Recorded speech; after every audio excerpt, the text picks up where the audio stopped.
Hello and welcome to the Amusing Panda live stream, your musing and amusing source for all things War Machine.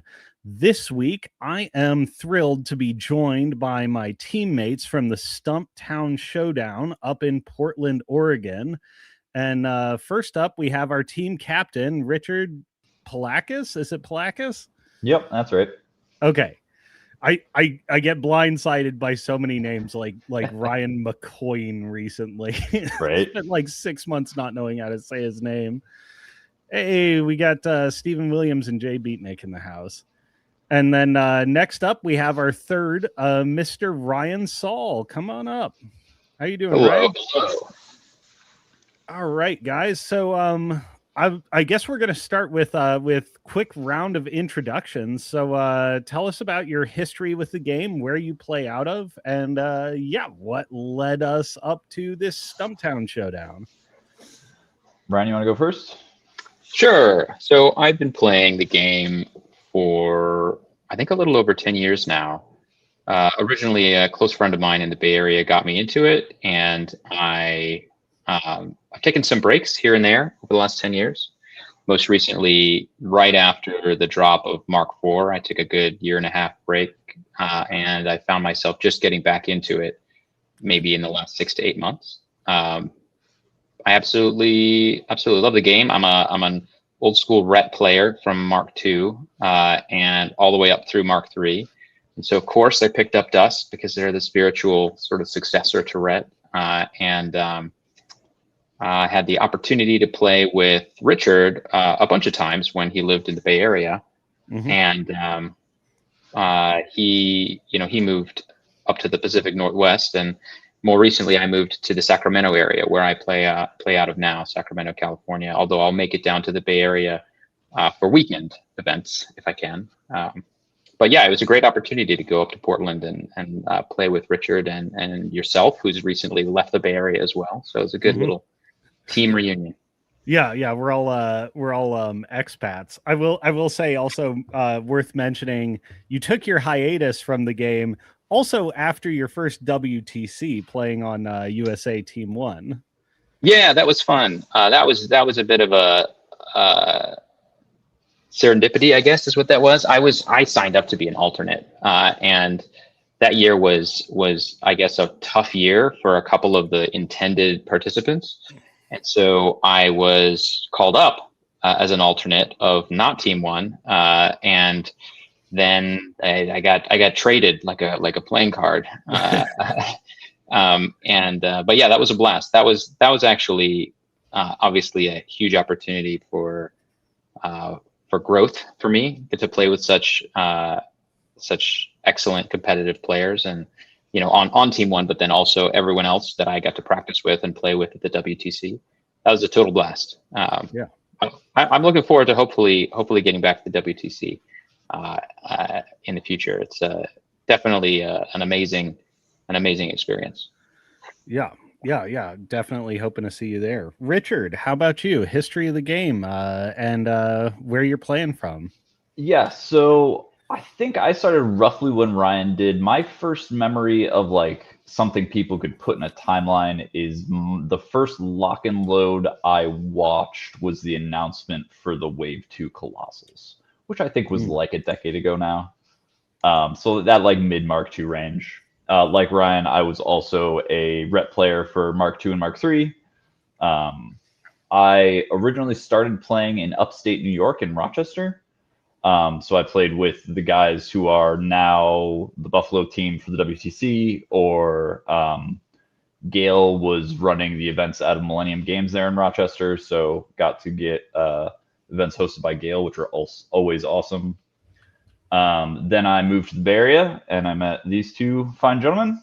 And then eventually I left the Bay Area and moved up to Seattle, Washington.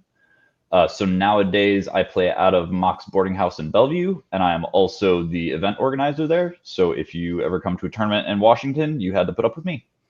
Right. Yeah. I was going to say you're not just the event organizer, but event organizer extraordinaire at this point. Couple of qualifiers run. And I think when you went up there, I had heard for a long time that the Seattle meta had by and large collapsed, and it seems like you've been doing, you know, a ton to make it just an active going concern. I'm always seeing activity from Mox Bellevue and stuff like that. Yeah, basically, I moved up here right as they were leaving the pandemic, so there wasn't, and I honestly don't know what had happened to the tournament organizer pre-pandemic, but I basically walked into the store and I was like, "Hi, I'd like to run a War Machine event." And I'm like, "Oh, that's weird. Will you get people to show up?" Yes. Great, go ahead. And the rest is history. But yeah, so I run a yearly qualifier in roughly August. So if you're looking to travel, book one of the last 2 weekends in August. August will be the Mox Bellevue IG qualifier, assuming I get approved as I usually do. And then just like Ryan, I switched to Dusk at the start of Mark IV because it was new ret. I have since picked up Umbre because I need a Hordes faction to demo with, and I didn't love any of the preceding Hordes factions enough to buy into them. So Umbre came out, and I was like, oh, this looks good. And unfortunately, it's also very good competitively, so I get to kick the butts of people that I'm playing in demos. Oh, nice. Well Yeah, played. I remember we were talking last year at the qualifier right as they were starting to have stuff come out. And you were a little trepidatious, and I was telling you like, nah, dog, these guys are gonna be good. Yeah, that was at the point where people were like, these might be super busted. And so I think it was you, me, and Brandon were saying that. I was like, do you guys actually think they're gonna be super busted? They're at least above the curve at this point. Yep. Yeah, I mean, I guess we'll come on to our games, but how are you finding them in the new meta, just in general, with all the tweaks that happened to them? So part of the problem is that because I knew the big yearly update was coming, I basically refused to play them until that update came. So I really have only been playing them for 3 months post update, right? I had 0 games with them before the update came out. Because of that, I feel like I'm a little bit behind on list building, because truly in the yearly update, like nothing changed for them foundationally. You're basically playing the same list with a couple less models. And so at this point, I agree that they're probably a touch above the curve, but a lot of that has to do with the fact that a lot of the players that are playing them are like the best players in the areas, because they see them as the slightly above the curve faction. So that's the one they're going to pick up. Right. So like of the guys we played down in Portland, Jake was on Umbre because Jake is a super competitive player and wants to play the best faction. Similarly, in my area, Ben is probably the best player at our store. He wants to play something real good. So, yeah. I will say something about Umbre. When I went to Lock and Load this year, watching all the old Umbre players, like from Portland or whatever, get in, and they're carrying just like a little box. And they're like, yeah, this is my whole army. I'm like, you son of a bitch. Yep. Oh man. Well, speaking of slightly busted, just as an inflammatory segue, you guys want to give us some rapid fire hot takes on the new drops we saw today? We got Big Kithgard drop, Convergence, Infernals, and Grimkin. I'm gonna be honest, I haven't fully synthesized everything we've even seen yet. Yeah, I read through it briefly when it first came out. I'm still surprised that Infernals didn't see a bigger rework. I mean, we knew going into this that they essentially weren't getting one, but like I really had expected them to go the Gravediggers route with like summoning becoming a command card or something similar to that. That said, the new Infernal Master looks cool. I would absolutely play her if I was in Infernals. And I'd like the Grimkin changes to the cards just to be less gacha-y. They have always been kind of a pub stomper mechanic, and I think the way they changed it makes it less of a pub stomper because you have to like you explicitly do it and your opponent has an explicit moment to ask, wait, what does that actually do, in comparison to, did you read my list and then go look up the rules for that card. Mm-hmm. I mean, on the flip side, yeah, it does remove some of that sucker punch, but like the Grimkin player kind of has like now a build your own feat that they can effectively feat multiple turns in a row. Like pick two components, add them together. Here you go. Yep. I think that is what makes the Grimkin changes so interesting. It's almost like instead of gotcha moments, you're inviting opponents to walk into your traps by telling them, hey, if you do this, something bad happens. What are you going to do? And I think that based on the way scenarios work, a lot of the times the answer is going to be, I'm going to trigger your card, obviously, because I have to. I think, I have no idea. I'm not a Grimkin player, but when I was reading the Grimkin changes, I was thinking, this looks cool. Like this looks like it would be fun to play. So I'm interested to see where the power level ends up. Mm-hmm. I do want to throw out that the Grimkin change I hate the most is the cart going down to 80. Because anyone that has the old cart has to break it. Right? Yeah. Like it's one thing when a base size go up, you can just take your old base and put it on a new base and it's bigger and it's fine. How many Grimkin players now have to go through and legitimately just break their cart because you can't play it otherwise? Right.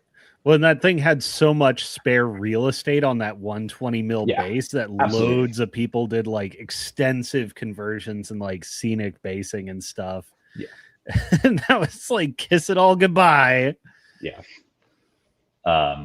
So from like be nice to your players perspective, I just hate that change. But it always felt silly on the 120. Like I agree with you that it's not great. Like from a hobbyist perspective, I don't. Again, I'm not a Grimkin player. I don't actually know how I would deal with that. I might actually prefer to paint a whole nother one, depending on how I based it. But I always thought it was swimming in the 120 mil base, and so I'm glad to see it go down in cost as well. Yeah, a lot in cost, which is going to be magic sauce for a lot of Grimkin armies that can get quite pricey once you start factoring everything in. It's construction is a lot more reasonable. I will say there was a hot minute at the start of the release of Mark IV before they'd like incorporated the rules for battle engines and colossals, where that thing was 120 millimeter solo that could be slammed. So weird. That was hilarious. Yeah, it was. I was determined. I was like, wait a minute, it's not a battle engine anymore. So I can do whatever I want to this thing. Oh, great. Yeah. It also came down in boxes, which feels fair. Yeah. Because if you ever had to deal with that thing, not only was it swimming in the base, it was swimming in boxes. Yeah. Yeah. All right. I am pretty excited about the convergence changes. That's one of my armies from Mark II and Mark III. Really Mark III when I got into convergence. I like what they're doing for the most part. They did the thing that you were mentioning, Richard, where they put Lucanth on a bigger base. So great. We'll just stick my model on a bigger base. No problem. But I've always wanted Iron Mother to be good. And I've always been forced to admit that she is not good. But they gave her TK now. And there's something to be said about, almost every TK caster is good. At least is playable. So I'm looking forward to playing Iron Mother with true mercs that can benefit from TK. I also liked the corollary induction range change. One of the problems I always had. Sorry, you guys familiar with what I'm talking about? Yeah, that was the one that jumped out to me too as probably the most impactful one, because induction right now is just kind of a both a positioning nightmare and just kind of not super great, but increasing it that far seems real good. Well, and it explicitly, it always benefits a very bricky play style where your models have to be in with induction range of one another. It's great for gun lines, step forward, shoot, step forward, shoot, step forward, shoot. The focus just goes right down the line. But specifically the negators, which I always thought were cool, but unusable, because you'd want to use them with Aurora, and then they would charge further than your own induction range, meaning that any focus you put on them was just going to induct to nowhere after you charged into whatever you were attacking.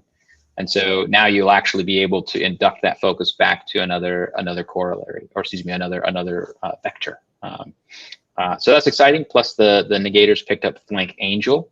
So instead of having to like bring your negators in packs of other negators, which was always clunky, and then one negator dies and you can't flank anything, now you can use either the negation angels or the clockwork angels to flank your negators. And I don't know, I'm already enjoying putting together some convergence lists just because it seems like there's some fun new options.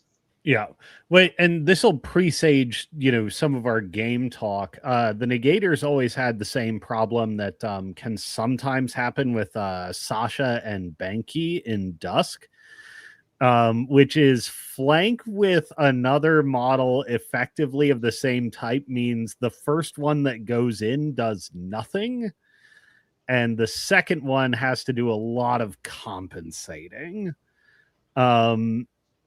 Yeah.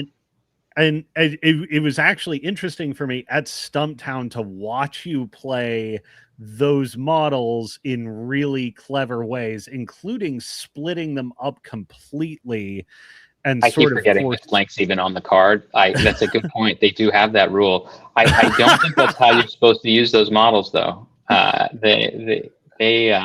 They are so fun. I'm interested. I'll talk about more specifics, I guess, when we're talking about games. But yeah, I was thinking to myself when I was putting together the Dusk list that I'm playing, if I had a 7-point model with that dug in, has chiller, can boost to hit, spring blades, and had 25 boxes with defense 14, would I put that in all my lists? And the answer was yes, I would definitely put that in all my lists. And so, like, it's one of the most annoying attacks on your opponent's clock that you can make is jamming them with a model like that, because it cannot be killed by non-serious attacks, which really works out. But yeah, I'll talk about, I guess, more specifics about that when we get into games. But yeah, I love those models. I'm not building any Dusk lists without Linissa these days. Mm-hmm. That's a ringing endorsement. Any lightning round thoughts on Kithgard? I honestly didn't read them. I feel like this is a shenanigans army. People are going to get got so hard by Chomper coming out of a hole that wasn't a hole before, and then he got feeded 3 inches forward, and so he doesn't have to move, and then he just murders people. And then after that, they've seen it and they don't get got by it anymore. I'm not sure that any of it is worth its points. It feels like everything's kind of expensive for what it does unless you get caught. And so I'm interested to see what the play experience is going to be like once people are comfortable playing into Kithgard, if they will be able to hold up, or if it's just tricks. Right. Yeah, it seems like a bizarre army. If I'm just looking at it and assessing it like a conventional army, I think you're right. Like, is anything worth its points here? Yeah. And it does seem like, there's the expansion box with the iron heads and so forth. But like I'm looking at the catalog right now and I'm like, boy, this faction has some real gaps in its play capabilities. A bit like the Bears, were a giant black hole for Umbri on sort of their initial release, and then they came out and like, oh, the faction fits together now. Yep. Yeah. I sort of assume they've got a plan. I'm interested to see, like you say, once they fill the holes. But yeah, like if they released a lot of those models in a different faction that doesn't have tunnels, they would not be played, probably, I think. No. And so honestly, it sounds like a balancing nightmare to try to figure out what is the point value of tunnel ambusher. I have to assume that they got it wrong. The question is whether it's slightly wrong, too powerful, or slightly wrong, not powerful enough. I think it'll be interesting to see. Yeah. The big concern out of my locals is the fact that the tokens can't be stood on for just controlling where you can stand a huge base. Right? Like you put one of those tokens next to an obstruction, and now you have a third of the board that a huge base can't end its movement on. Oh man, I wasn't even thinking of that. I was thinking like, oh yeah, you have these like 30 mils that you can augment walls and stuff like that. But you can have like rattles and some tunnel rats just say like, yeah, your colossal doesn't get to stand in most places. Like, that's a good point. I hadn't thought of that. That's brutal. That's so punishing. Holy crap. So watch your huge bases, everybody, if you're planning to kit guard. Yeah, no kidding. Oh my god. All right. Well, I don't have as snappy a segue, but let's move into talking about the Stumptown Showdown. So we, the three of us, not this past week, but the week before, all went up to lovely, slightly chilly Portland, Oregon, to play in a 3-man team tournament. So this was put on by Jake Cooper and Joby Bevan, sort of as a first year tentative reprising of the old I-5 team tournament. This year was 3-man. They sent out a survey to ask if people want to do like 3-man or 5-man for the next year. But the organizers are very excited for this event, and the first outing was a big success. They're looking to make it a repeat event, adding a day 2 qualifier and so on and so forth. So, for everybody out there in audience land, keep an eye on about this time of year for a pretty big and pretty awesome show in the Portland area. But Richard, talk to us about how the team came together. So team tournaments are the best because they're rare enough that if you go to your War Machine buddy and you're like, hey, you want to play in a team tournament? Quite often they're like, oh yeah, I haven't done that in ages, or what an unusual thing. Yeah, let's do it. So I really try to use them to connect with people I haven't seen in a while. So specifically, I legitimately go through all the places that I've lived, and I start the farthest away, and I say, hey, does anyone want to come out for a team tournament? None of my East Coast friends wanted to come. So then I went down to Bay Area folks, and I was like, hey, who in the Bay Area wants to come to a team tournament? And Ryan was in basically immediately. The people who were still in the Bay Area decided they weren't interested, but I was like, oh, Cosma, you want to come to a team tournament? And Cosma said yes. And so now I have a team. And it's a really, really convenient when you're also friends with extremely good War Machine players who can carry you. So that like I don't actually have to do anything for these events. It's great. Yeah, you did definitely assemble some hitters for this one. Yeah, absolutely. I think you were just jumping on the grenade in pairing for us. You were just making sure that we got the strong matchups. Absolutely. It's all in the plan, guys. It's all in the plan. You did honorably choose to make us all dodge mirror matches, which was impressive. Yeah, so I built this team, and then I made the Discord channel of the three of us, and it was a very loose conversation and coming up to it. Like we had a quick, does anyone want to actually go through and like do matchups before this? And we all agreed, no, not really. So we didn't do that. And then we got there day of, and we were like, does anyone have anything they really want to dodge? And Ryan wanted to dodge the mirror, and I wanted to dodge all of the locals that I always play. And Cosma, I don't think you actually had anybody in particular that you wanted to dodge either, but I decided to try and not give you a mirror either.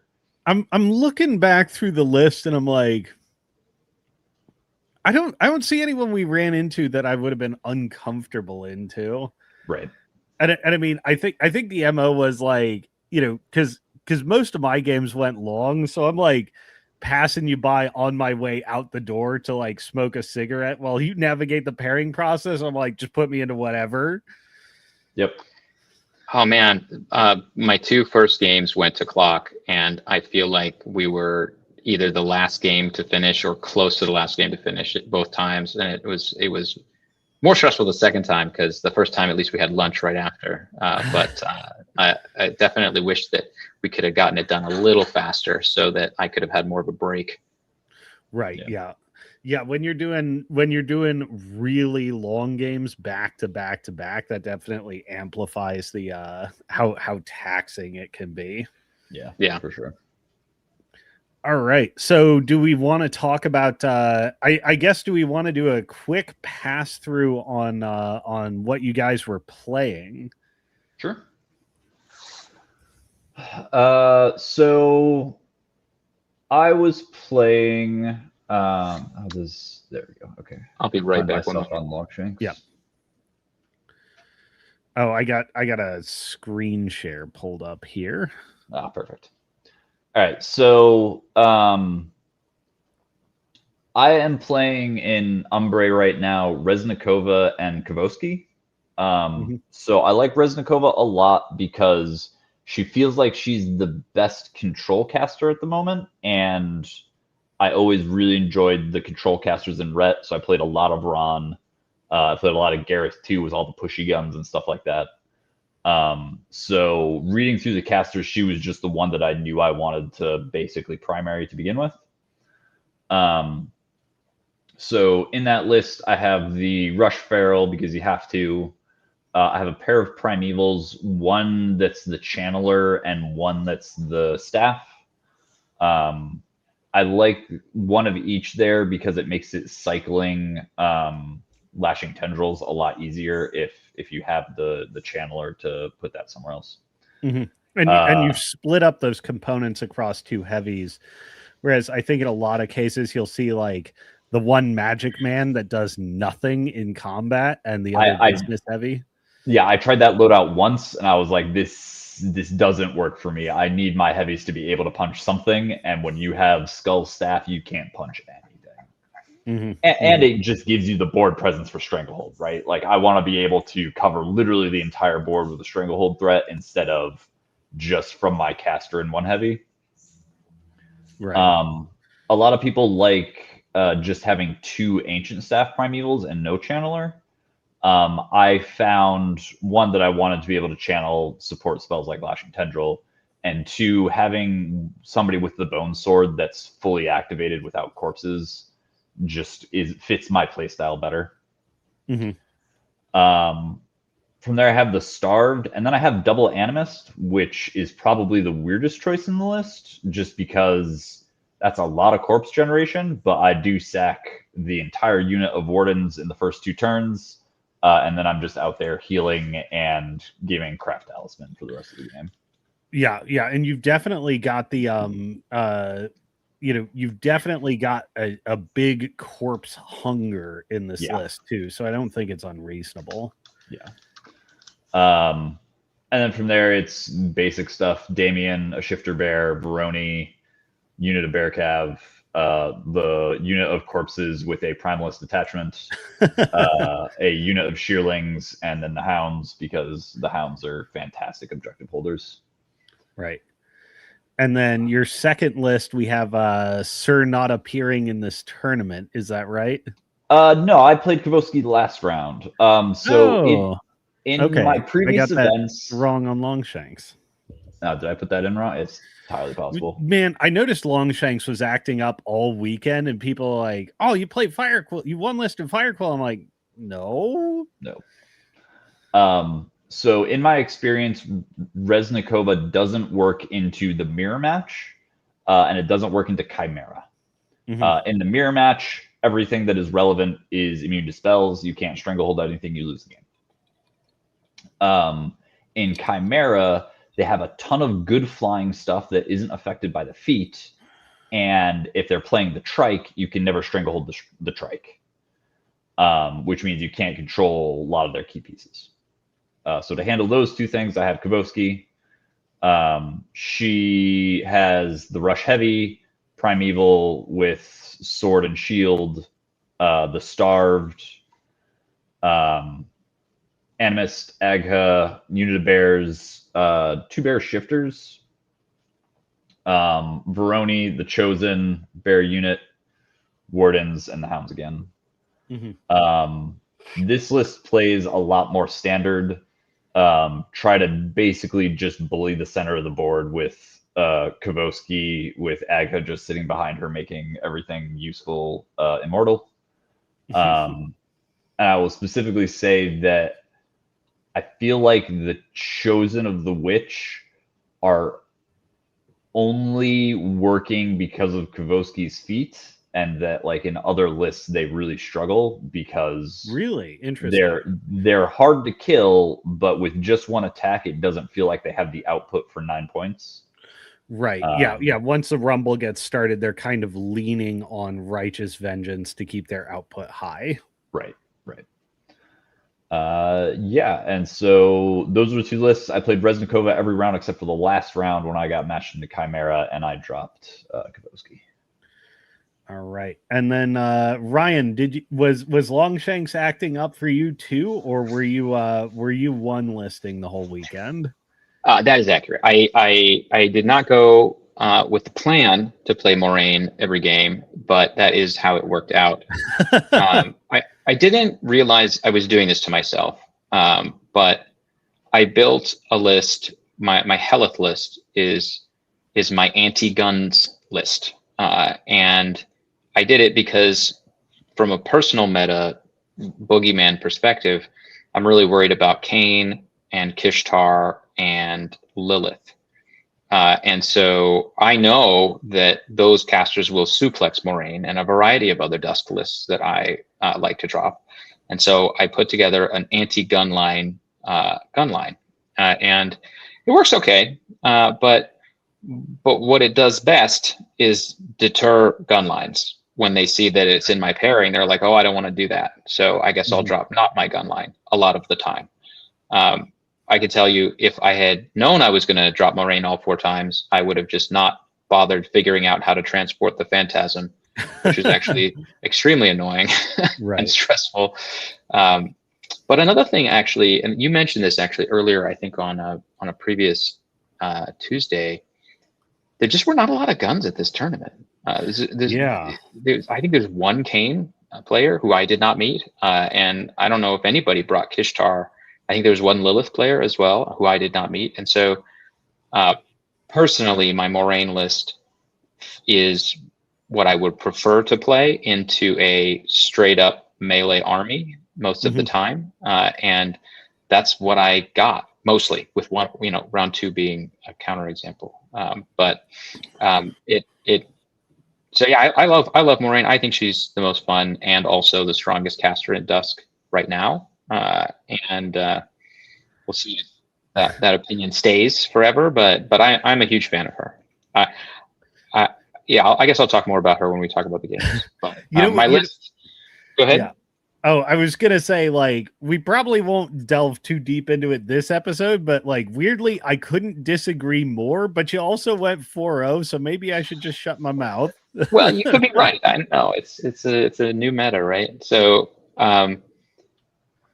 my list with Moraine is just a pile of units. I've got the Rangers. I've got 1 unit of cavalry, 1 unit of assassins, 1 unit of soulless blade masters, believe it or not, 1 unit of soulless rangers, which is fun to be able to actually use those units in the post-January update. I've got Lanissa and her 2 cats, bringing Israfel, bringing an arc node with a tiny gun, and support solos, I guess, is the remainder of it. And I find that list is just tremendously fun puzzles to solve when playing it and when playing against it. I mean, I don't know if it's fun to play against, but it's fun for me to create puzzles with it anyway. But so you're bringing a selection of models that like either nobody's seen in a long time or nobody's seen ever.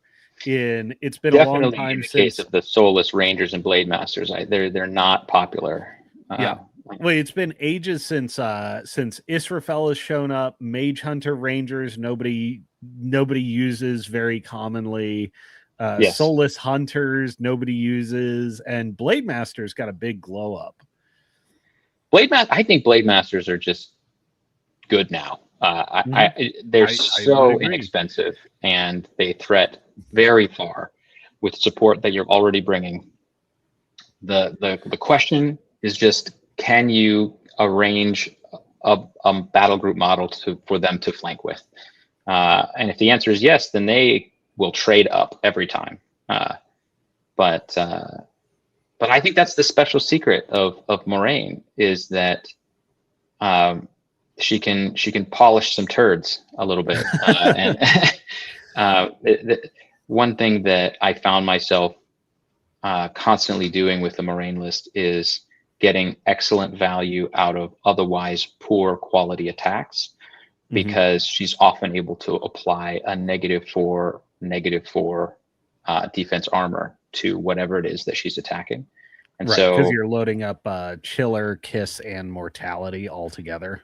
Exactly. So almost any attack is a good attack at that point. And it's just with +4/+4. How many crappy attacks can you get on the table? You can kill Colossals with POW 12s, no problem. and so it's about,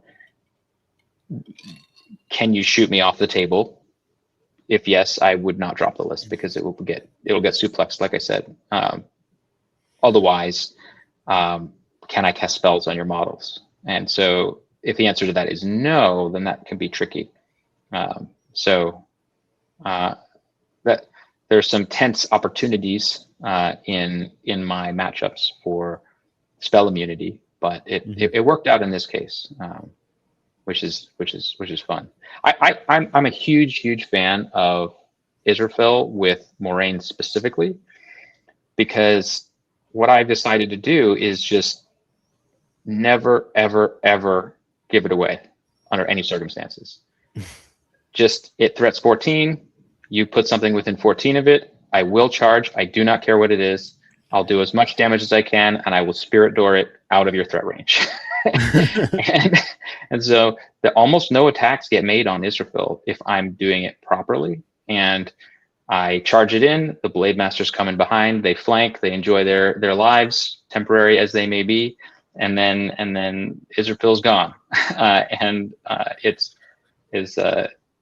It might be a little frustrating to play against, with the combination of Spirit Door and Pursuit, but it makes Israfel feel like the main character, which is well, you drag two of your opponents to Death Clock, so so I think misery certified. Yeah, that was two very different scenarios. I can talk about that now if you like. Are we going to get into individual games? Yeah. Let's get into games. So I actually have Nature Calling, but I'll be following along on my headset. Our first round, we wound up against secret team of waffle connoisseurs. I'm unsure whether they were a secret team or whether their waffle habits were meant to be a secret, but nonetheless, we wound up playing them. Ryan, why don't you take us into your round one against Burke's Sorsha 3 Armored Core? Sure. This is just like I was saying earlier, Richard really gave me a softball this time. Burks is a great opponent. He was a sub for their team, and he was a returning player, and he was playing Armored Core with Sorsha 3 because those were the models he could get his hands on. And so this was, I think, a big problem for him in just old army meets new army from a certain perspective. Post lethality update, it's very difficult for Armored Core to hit defense 13 and 14 without boosting to hit. His list was 2 Grolars, a unit of Demo Core, unit of the Demolition, or the grenade launcher guys. I don't remember what they're called. The the Smite Chariot, and then a variety of very high quality but fundamentally support solos like Kovniks, and I think he had the Riot Quest guy. Yeah, the Man of War Greylords. He won the roll, decided to go first. Sorry, he decided to go second and picked his side of the table. So I go first, and he realizes after I take my first turn that he's going to have to feat turn 1, which is not great.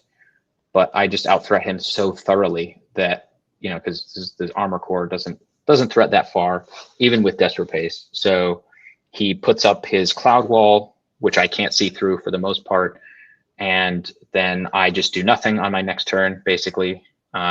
He still is outside threat of me, so he runs forward. And I do this thing where, on the previous turn where he put the cloud wall up, where I run one of the Benkei or Sasha, I don't remember which, up to contest his central 50 objective in a position where the only model that could kill it, I think, is probably a Grolar. So he tries really hard to not use the Grolar to kill that model and fails because it's dug in, it's defense 18, so none of the stuff that he has at range can harm it. And so the Grolar walks around the house and beats it to death real easy. But then I can trade up, and the Grolar goes down to the charging cavalry, which reposition into his far objective, or from his perspective, his close objective. And I charge his other Grolar with assassins who do nothing. But critically, those Heart of Ice cavalry and the defense 14 assassins just sitting there jamming him, he doesn't have the ability to kill them without using his other Grolar or Sorsha, and he does try. Like, all of his support models make attacks, his grenade launcher guys make attacks. He just cannot kill these defense 13 and 14 models. And so eventually he uses his caster and his Grolar. And so then on my turn, I kill his other Grolar with Israfil. And it was just, the reason it was clock is because he was getting so frustrated with the fact that everything he has is mat 6, and he just wasn't rolling the 7s and 8s he needed. And so eventually he doesn't manage to clear off his own scenario pieces, the close 40 from his perspective. And I run the other cat to contest it. And I think he was like an errant thought away from just walking away from the table, because it's so long for him to, with unboosted attacks, kill the cavalry. And so, but he rallied and played it out, but he was really in the tank trying to figure out how to unscrew up his backlines. If the game had gone the distance, it would have been a scenario victory, but he was making the most out of the tools he had. Honestly, it's rough. I don't think that list really has the accuracy that it would need to fight a mostly defense 13-14 army. Right. Yeah. You basically identify a like faction level weakness and then just like exploited it to the hilt. Yeah, and I think that's rough, because, like I said, he didn't have a lot of choice in the models he was bringing. So he was a great opponent, and I really appreciated not just him being willing to step in for his team, but having the mental to work through really hard problems and take the game the distance. But that was just a hard. I wouldn't have been able to win that matchup with his models for sure. Yeah. I think just an interesting side note. We're starting to see like. This lethality drop has been rough on some of the legacy factions for sure. The one and it is a lot of their, I think just like weaknesses in getting their attacks to connect. The one exception is currently, as of the January update, the highest win percentage faction in the game, which is Army of the Western Reaches, which I talked about last week. Like, yeah. That army is just a dick punch right now. Fortunately, we did not have to deal with it. Nope. I did not see that. It's true. Was this the only legacy army we played all weekend? I didn't play any. Looking through. Only for me, yeah. Yeah, I think it was. Yeah, everything else was New Forces. Yeah. So Richard, you hit Orgoth, piloted by Matt. That was an Oriax game, right? Or do I have that wrong? Yes. So he was playing Oriax with double Harriers and double Tyrants. Mm-hmm. To be honest, I don't remember a ton about this game, other than the fact that he did a really good job of keeping the scenario pressure on. But I believe he took an assassination run that just did not pan out, and it wasn't a real bad sweat for me while he was going through it. So I was mostly okay, and I think he just thought I was about to attrition him out of the game at that point. And so it was one of those situations where his caster spent everything and was standing in the center of the board, and so I just killed his caster. If I remember correctly, I was doing a good job of keeping the Tyrant strangleheld, and so just keeping them basically from being able to actually choose the targets they wanted. Right. He wasn't sitting on any arcane vortex or any ability to stop that from happening. Right. They used to have that ability, but did they lose it? Did they lose the ability to hand out spell immunity? Yeah, they lost. Yeah. The Volcar Forge Masters used to have Exorcism, was it? Exorcism, which now gives magic resistance rather than spell ward. Yeah. And now they give out Eyeless Sight because I guess Kishtar needed that for some reason. Yeah. So when he had there were obvious things to stranglehold all game, right? And so that makes the play of Reznikova really easy. Right, because yeah, so then essentially you're fighting like some sword dorks and some birds with Right. your whole army, and he's like 30 points down as long as you spend the fury to turn them off. Exactly. And I think you're at a threat range advantage on him, even with the Soul Gate ability coming off of Oriax. Starved threat's infinite, so yes. Yeah, so that's what I remember from my first game, and I apologize to Matt that I don't remember it well enough, but I truly did not persist it super well. Yeah. My round one was against Dana. So this matchup came up Seraphel versus Firequill. And my game ended in a concession on I believe it was bottom of 2. Dana realized he had put a unit of cats on the board that weren't in his list. And he did this when they ran to score and contest. He's like, I damaged them with something. And he's like, these models aren't here. But we were having a really good time, and like it was an intellectually stimulating game where I'm like, okay, concession logged. Let's keep playing. We're having fun. So and specifically respect to Dana for doing that, right? There are players who will like just kind of fake it on their tablet for a little while. But he did what you really should do in that situation, which is immediate whoopsie, my bad. I will concede the game. I screwed it up. So thank you for that. Yeah, and it was good sportsmanship. Yeah, Dana was a great sport for the whole thing, and I wound up nominating him for sportsman on that game. The rest of the game was also like challenging and interesting situation. So he's running Seraphel with a Phantasm, not cats, Lanissa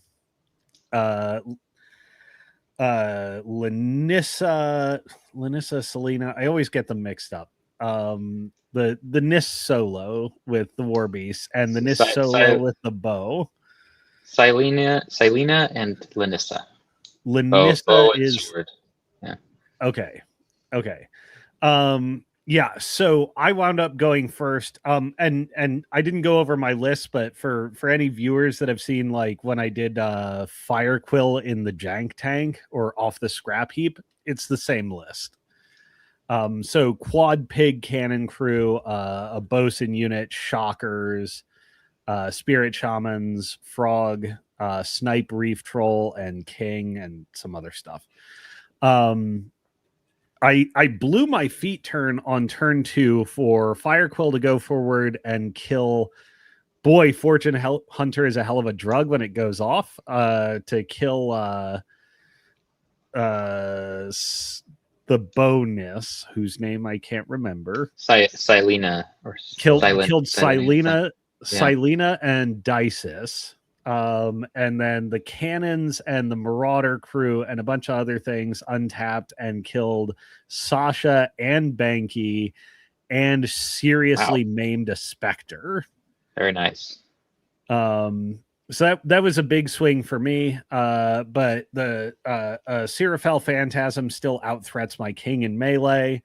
The cats come up and jam my close objective. Dana makes a good chunk of points, but eventually I'm able to stabilize. He sends his Colossal into my Colossal, and like, yeah, you can crit a lot with a Phantasm, but like at the end of the day, it still basically only makes 4 attacks. So I had an arm 22 king, like I'm bricking myself as it's eating a charge from another Colossal. He only crits 1 attack and like doesn't even come close to killing it. I'm like, oh, why was I worried about this? Yeah. And then the king does immense violence back to the Phantasm. Yeah, I bet the king doesn't have much trouble one-rounding it. Yeah. No. No, I mean, I had a game like that at the Rocky Mountain Rumble where, like, you know, I'm spending this whole game like doing all these maneuvers to like make sure this Speed 7 Mammoth or Mastodon doesn't get the drop on me, and eventually it does. I'm like, that wasn't so bad. I'm just gonna kill you. I feel like you're almost role playing there. That was good. Yeah. In a lot of cases, you're almost better off with just 2 heavies that hit almost as hard but get double the attacks. Yeah. Against a king specifically, boy, going up to base armor 20 has made that thing quite tough, absent any buffs. But yeah, we take our round 1 3-0, and then we have a lovely catered sandwich lunch. This is a nice thing about the Stumptown Showdown. If anyone's ever been out to this particular slice of Oregon, it's sort of out in this industrial park in Beaverton, which is like a Portland suburb, and it's kind of not near a lot of stuff. So like the guys running Stumptown went to a lot of thought and care to like take care of creature comforts and stuff like that. It's very nice. Yeah. There's like big old fridge of water for players. There's, you know, like beer on site for purchase, and you know, they just provided us a catered lunch, which made it very, very easy, a very easy day. Yeah. I've played events there, and like if you have a car, you can get to food, but without a car, you're basically just stuck at the venue with snacks unless they bring something in, which they do typically do for those events. Mm-hmm. Yeah, so we hit lunch, and then round 2 we hit Vampire Bear Snakes, which is not an enigmatic name. It's a breakdown of their other factions. So we had can I just say, as like a measure of like personal thing, I'm getting too old for screen names in Longshanks and stuff like this. Yeah. Like Richard, your opponent, I had to put down like Wahoti because I'm like, shit, I don't remember who Richard played. Who in God's green earth is this person? I'm sorry, man. I don't know what your real name is if you're out there, but you were a fun opponent. Yeah. Or yeah, I mean, I know my opponent Zaxxon Prime is like, it's James. I've played James a bunch of times. People, please just use a first name in Longshanks. It makes life so much easier.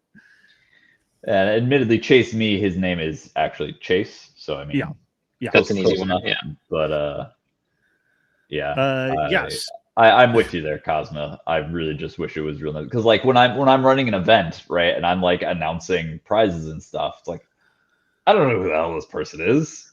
Oh, it's actually Billy. I do know your name, Billy. You're not Billy in Longshanks, though. Who's XX Knight Assassin XX? You feel like you're in a StarCraft 1 lobby? Yep. Oh man. All right. Well, on the note of Chase, Ryan, you had Chase in round 2, and this I came did. down Moraine Baranova. Were you successful at scaring off Boris? No, I don't think Boris was his other list. Oh, it might not have been. I didn't even check. I sort of just assumed it was. Oh, is he still on Sikora? I think Yes. so. And so I had a problem. I was sort of classic list chicken here. I was exposing a weakness of my pairing for this event. I want to play Helith into Baranova, and I want to play Moraine into Sikora. I was concerned that Helith didn't have the gas to get through all the boxes in the Sikora list. And I know Moraine does. And so I elected that I would rather play Moraine into Baranova than Helith into Sikora, and cross my fingers and hope he dropped Sikora. He did not. Mm-hmm. And so I already knew that after list selection that this was not great for me. My most recent game against Baranova, I got assassinated on I think it was the top of 2 by Moraine getting gallowsed and murdered. It was the only model killed, so that was not a great. It was a memory in my mind as I was setting up my models. So we both made huge mistakes during this game. It just so happens that my mistake was not as bad as Chase's mistake. He was a great opponent, and I think that he deserved to win this game from a cleverness and a craft and a knowing the rules of your own models perspective. He definitely worked for it. I went second another time, and I had chosen the side for myself where this is high stakes, another central 50 mil objective, and it was right next to a rectangular obstacles, a big house. And so I wanted to run Israfil up behind that house, just fully out of line of sight with Mirage, and do a peekaboo. This is just some super fun Mirage thing to do. And everything else outside of Gallows range, everything mostly outside of gun range, I knew I was going to get shot at by the Mastodon. But that's okay, you know. What I didn't see coming, this is my big mistake, is Chase managed to engineer this really clever lateral gallows where he ran his Great Bear forward, and Israfil couldn't be pulled forward because of the obstacle, but he could be pulled to the side. And he managed to pull him only like 1.5 inches to the side to butt up against the objective and be in line of sight of the Mastodon, who was able to, combined arms with everything else, like the shock trooper gunners and a variety of other things that made attacks, take out Israfil basically without a trade. That was not great. That was a huge mistake. I told him at the time, and I still believe that is a game-losing mistake. However, he was in the middle of making his own game-losing mistake, which is doing all that took like 30 minutes. He spent just a huge amount of clock figuring out the Rube Goldberg machine of which models have to move first, and which models are going to make the attacks, and wait, oh no, I'm not activating that quite yet. I got to go back and do this, and so when I was starting my my turn, I was like, all right, so I'm way down on material. I just have to not lose on scenario and try to make this as annoying as possible for him. And that is exactly the way the next 25 minutes went. He made lots of attacks. He murdered a lot of soulless. My incorporeal solo is contesting flags. My Valus, who becomes an incorporeal solo, is contesting the other flag. And I'm just putting my defense 14 models behind cover, contesting as much as I can. Eventually, he moves everything so far forward that Moraine herself can charge the Mastodon, which she does. And Moraine and every other model that can make attacks that I still have on the table. Sort of citizens arrest the Mastodon, and so it's dead, and I Spirit Door back to the kill box basically, it's I'm still way down on attrition and scenario. I think I'm slightly down on scenario, but at this point he's got like 8 minutes, maybe less, and there is no way for him to pull out a scenario victory in the time remaining, and I've got 20 minutes or more. And so he goes for an incredibly long odds assassination, which fails. I think he actually clocked during the assassination, and then we rolled it out just for funsies, and it failed. So he deserved that win in the sense that I think if he was just slightly more comfortable with the specific models he was using, and he had more practice, I think with practice he wins that game every time, because he just had to execute the things he was doing faster. And he would have taken the win. Yeah, he made the decisive play, but at what cost? Exactly. And I think that is one of the critical differences between, for me, that I've noticed for players that I've played against, players who are sort of killers who I'm scared to go up against, and players who are just really good, is they will attack the easiest victory condition, and so if they see you giving them an attrition opportunity, they'll take it. If they see a scenario opportunity, they'll take it. And I think that he could have even beaten me on clock after spending 30 minutes on his second round if he'd seen his huge advantage and then just did very little for the rest of the game. He wouldn't have had to spend all that time. But he was drunk on murder. He had to kill everything. Yeah. That's a good point, because every other turn from then could have been like, well, you're so down on material, so basically all I have to do is like Mastodon aims, and kill 6 guys, and then like I pop 1 or 2 things, score my 2 points, and pass back to you after like a 4-minute turn. He spent, I remember this specifically because I had nothing to do but roll Spring Blades attacks. He spent like, it must have been 9 minutes on a following turn figuring out the best thing for Kruger to do. And I just remember thinking, this is amazing. I don't care what happens here. He's going to kill a bunch of guys. It's going to be rough. I don't care, Kruger. Good luck. I hope you roll well. But yeah, I mean, and the thing he did was a great thing. I mean, he was definitely trading up with Kruger. But like I said, if he could have done exactly the thing he did faster, I just lose that game for sure. So it's a great opponent. And attacking the victory condition is such a big thing, because that's what you turned around and did, is like, okay, he's gotten this decisive attrition play, but there's an out for me on the table here. Let's play that. There's an interesting observation here. Are you familiar with the term satisficing? No. So a lot of people like to think in terms of like optimizing, like having the best, et cetera, et cetera. Yeah. Versus like, it's almost a Pareto distribution thing. Like, you want most of the results for like the minimum of effort.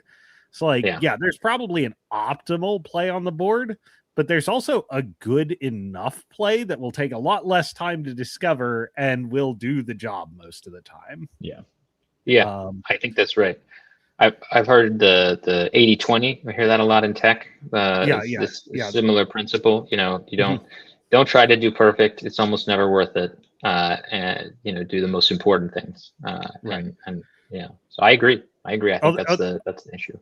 Although maybe this is probably why Brandon is such a killer, is like, that's a guy who just plays the perfect strategy just every time with agility. So I agree. What makes a killer. I had an experience at the WTC. At the time I was playing Kalissa, who I actually wanted to play, and Gorshade 4, who I was willing to have in my pairing because it was strong.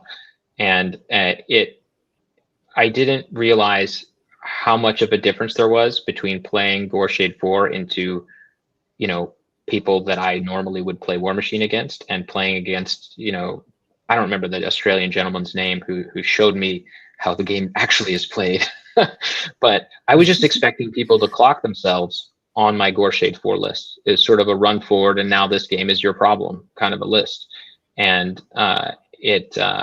he just rolled his dice really fast. He knew exactly what to do. No time was wasted, and I got blown out in that game. And I think about that a lot, not because I am at that level now, but I aspire to be that kind of make your plan and then mechanically execute it as fast as possible, so you don't give your opponent the death clock victory condition. Yeah. Mm-hmm. Mm-hmm. Yeah, that's, man, I'm gonna have to go back and review this conversation later, because there's just a lot going on in that. Richard, why don't you tell us about your matchup against the mystery man Wahoti running Helith? Yeah, so he was playing Health with the Phantasm and Lanissa with the Cats, and then stuff. Typical Duskless. Not necessarily a ton of room left over after that core. Right. And the one of the nice things about Reznikova is not only the ability to stranglehold, but the ability to plop that forest down to extend line of sight blocking. And he positioned in such a way where I was in the dream of, I'm going to stranglehold your Colossal behind that forest, and it also can't ever see anything. It can't move and it can't shoot. Right. So it was basically just stuck there doing nothing until I killed it, which was great. I also, I forget what the specific mistake was, but he definitely gave me Kruger way too easily, and I just removed it from the table. And so at that point, I am up a non-trivial attrition amount. And frankly, it was a combination of getting cocky and also underestimating the pair of cats. But I took more board space than I needed to with Starved and one of my Primevals. And then on his turn, Health was able to walk up feet and shoot Starved twice, taking Starved from full health to 2 boxes. That's got to be an anomaly. That's not how that's supposed to go. Yeah, it was not pleasant. And then kind of what you mentioned before about the cats, Cosma, one of them walked up to engage my second heavy, or ran to engage my second heavy, and the other one walked up and finished Starved and killed my second heavy.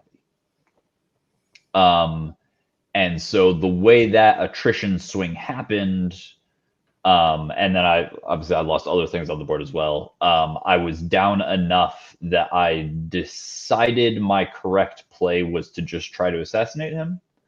Mm-hmm. Thinking back, I also remember considering we both have relatively few models left, but he was down way farther on clock than I was. So mm-hmm. I also might have been able to play the I'm just going to try and clock you game.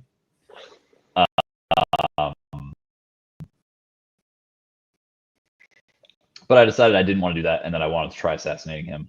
Reznikova with Thistle has a deceptively good assassination threat, because you have 2 options to plop a force down right next to them. You either shoot her gun and kill something right next to them, or you just pay 2 to spawn that forest. And if you're going to Thistle at least twice, that is generally more focus efficient than just boosting the Thistles directly. I chose the shoot something next to Helith to spawn a forest. And in retrospect, that might have been a mistake, because Helith was in cover and that gun ignores cover. So I might have been better off. So you just shoot her, dumbass. Yeah.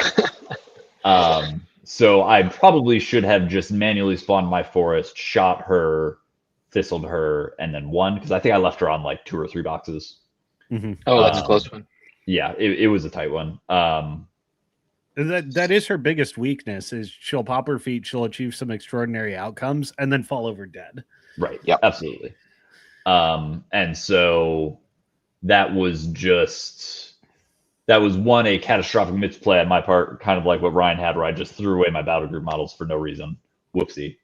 And then I guess I also misplayed my assassination run. So this was a round where I was like, oh man, it's a good thing I pulled in 2 carries to carry my lame ass through this event, because I'm going to need it. It would have been funny if we had won all 3 of our games that round on death clock, though. Yeah.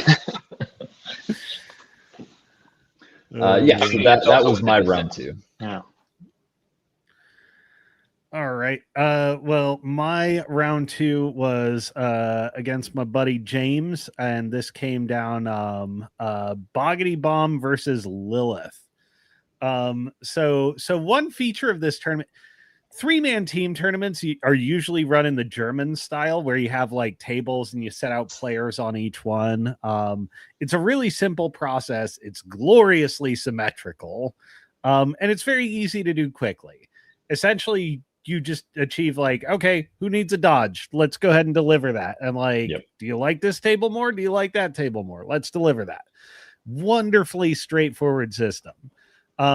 The TOs, however, opted to have list submission well in advance, but this, I mean, we all kind of decided like, yeah, I don't care to do an in-depth matchup grid, but like, there's almost no sense in doing it in a 3-man team environment. So like, I submit my lists and I want to play Boggity Bomb at this, go to another event, like a day or 2 after, play at it, and like, I hate my Boggity Bomb list. Oh no. The tweaks are minor, but I'm essentially playing an antiquated version of the same concept I want to play. Sure. The reason I'm putting Boggity Bomb in the pair is because he is the best king caster in the faction, offering it both a speed buff and an armor buff, which is quite incredible. And he just brings an army around that. It's pretty good. The reason he's in the pair is actually to defeat some of those gun casters. And a lot of people will say, like, what's the sense in that? You know, you're essentially running very similar to your Fire Quill list, except you shoot less. So how is this better into the gun list? Like, aha. But the king is already frustrating to kill. You staple 2 more armor on that, and it gets apocalyptic to kill for casters like Lilith and Kishtar. Theoretically Kane too, but we'll see how that goes. So I put the theory to the test here. And it turns out that theory was like operatively correct. Nice. So I shove all my stuff forward. James moves up, you know, very conscious of how far I threat on both Marauder crew at 14 inches and the king at 14 inches. I'm also running both Marauder crews stacked to one side. So that's like a lot of pressure coming up that one way. And then it's sort of like, and I got the Lockabash brothers like holding down my, you know, my flag terrain, like easy peasy. But King's like, I'm going for that middle objective. I'm going to push your movement options by like turn 2 into your deployment zone. So you better deal with it. Also, I really wanted to offset being staggered by Lilith as much as possible, which in my brain, I got mixed up with Stranglehold. Like, well, I better put my Colossal somewhere where he doesn't need to move, completely forgetting that he can still walk and do violence at the cost of Fury. But it kind of didn't matter. King wound up landing in a very central position where he was out of threat range of the Wyvern on James's side. But he could deliver Atlas with all the fixins. So we're talking Silence of Death and Master of Ruin and Enrage and on and on and on. And Atlas comes in and like comic squeaky toy noise bounces off the king. I think there was a Hydrix that was coming in and messing around too. And the king gets staggered. And I do some setup attacks and stuff like that, but like essentially the king kills the Hydrix and Atlas. Nice. and then stands there like After being staggered? Huh? It was staggered and it killed both of them? That's amazing. Like I that's had a well. Virager jump in there and drop Paralyzing Gaze and do a lot of warm-up damage on that Hydrix. That's still great. That's still great. Yeah, but like the king snacked both those heavies, paid for regeneration, paid for I may have paid for unyielding too. And then Boggity Bomb put a bunch of fury into healing the kings. Like he's doing pretty good. Blast a Marauder crew into the Wyvern, mostly just to tie it up. James is eventually able to get the Marauder crew mostly out of the way, and then the Wyvern comes into the king and like squeaky bounces off of it too. Oh, James just winds up running out of clocks somewhere in the mix. was that list running Belagul? Yeah. Oh yeah, wow. That's a tough king. Yeah. Armor 24 is real good. It's true. Yeah, it is a tough king. And that's what Boggity Bomb's doing in the pair. It sounds crazy. Brandon has looked at me like I'm an insane person when I say, maybe Boggity Bomb is my answer to guns. And like I've told it to other people too, and they're like, that's nuts. What are you talking about? Kind of turns out it works. If it works, it works. Yeah. Yeah, so that was my first game with him as proof of concept. Round 3, we hit team Boost to Miss. Good team. And I guess they had a player loss on there, so they had Jake Cooper come in, one of the organizers, as their wild card to play. Yep. And it's worth noting that this was a pared down for us. Yeah. There were 3 undefeated, and we were pared down. Yeah, there are 12 teams at this point, 3 undefeated. We were the ones that drew the pair down. So I don't know about you guys, but I absolutely considered throwing my game so we would only have to play 3 rounds. Then I realized that I made you guys fly out, so I was like, no, they probably actually want to play 4 games. I guess we should actually try to do this. You couldn't have stopped us. Spoilers. We would not allow it. Yes. So my opponent was Tim with Orgoth. He was great. He's a great person to play with. He was. I've never seen Orgoth painted like this. They were all painted with a deep, sort of nutty brown, almost looked like all the models were made out of wood. It was pretty cool. He was bringing Sabreth and Butcher, which is that's easy from a list selection position because both lists were basically melee lists. So that's great. I'll bring Moraine.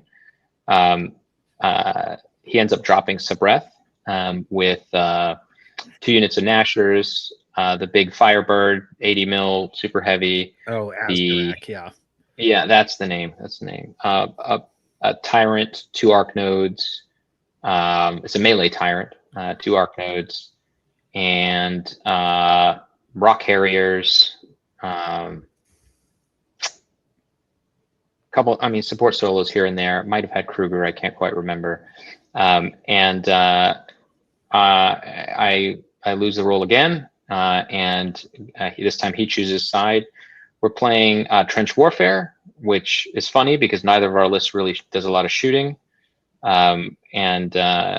He makes on the bottom of 1, he makes an interesting choice to put Azdurak.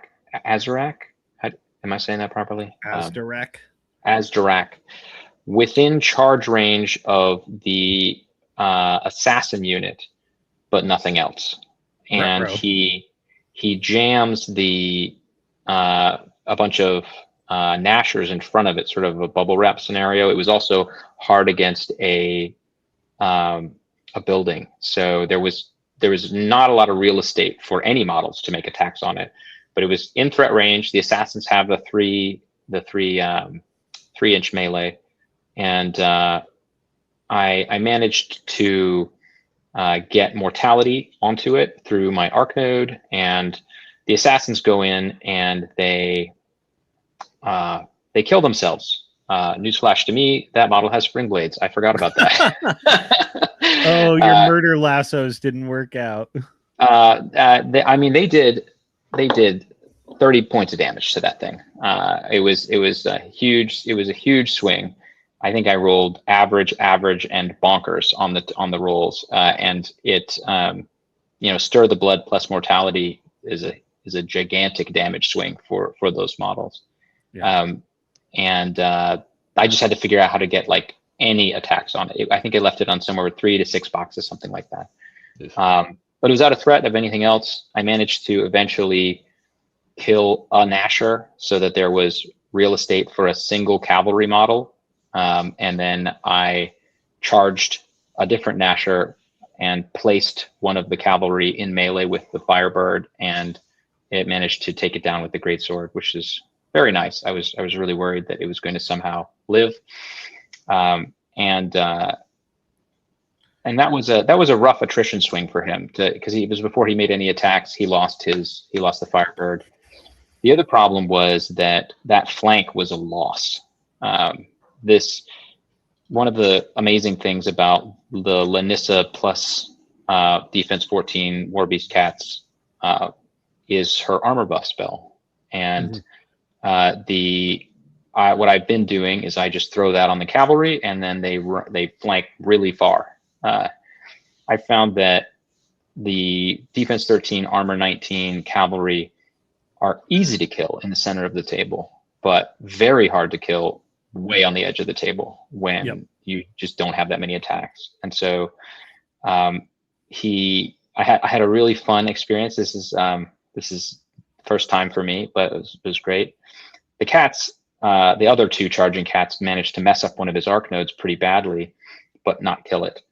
And so he, on his turn, he Old Faithfuls the arc node. It's got the dispel mace on it, or critical dispel mace on it, and he goes for a critical dispel.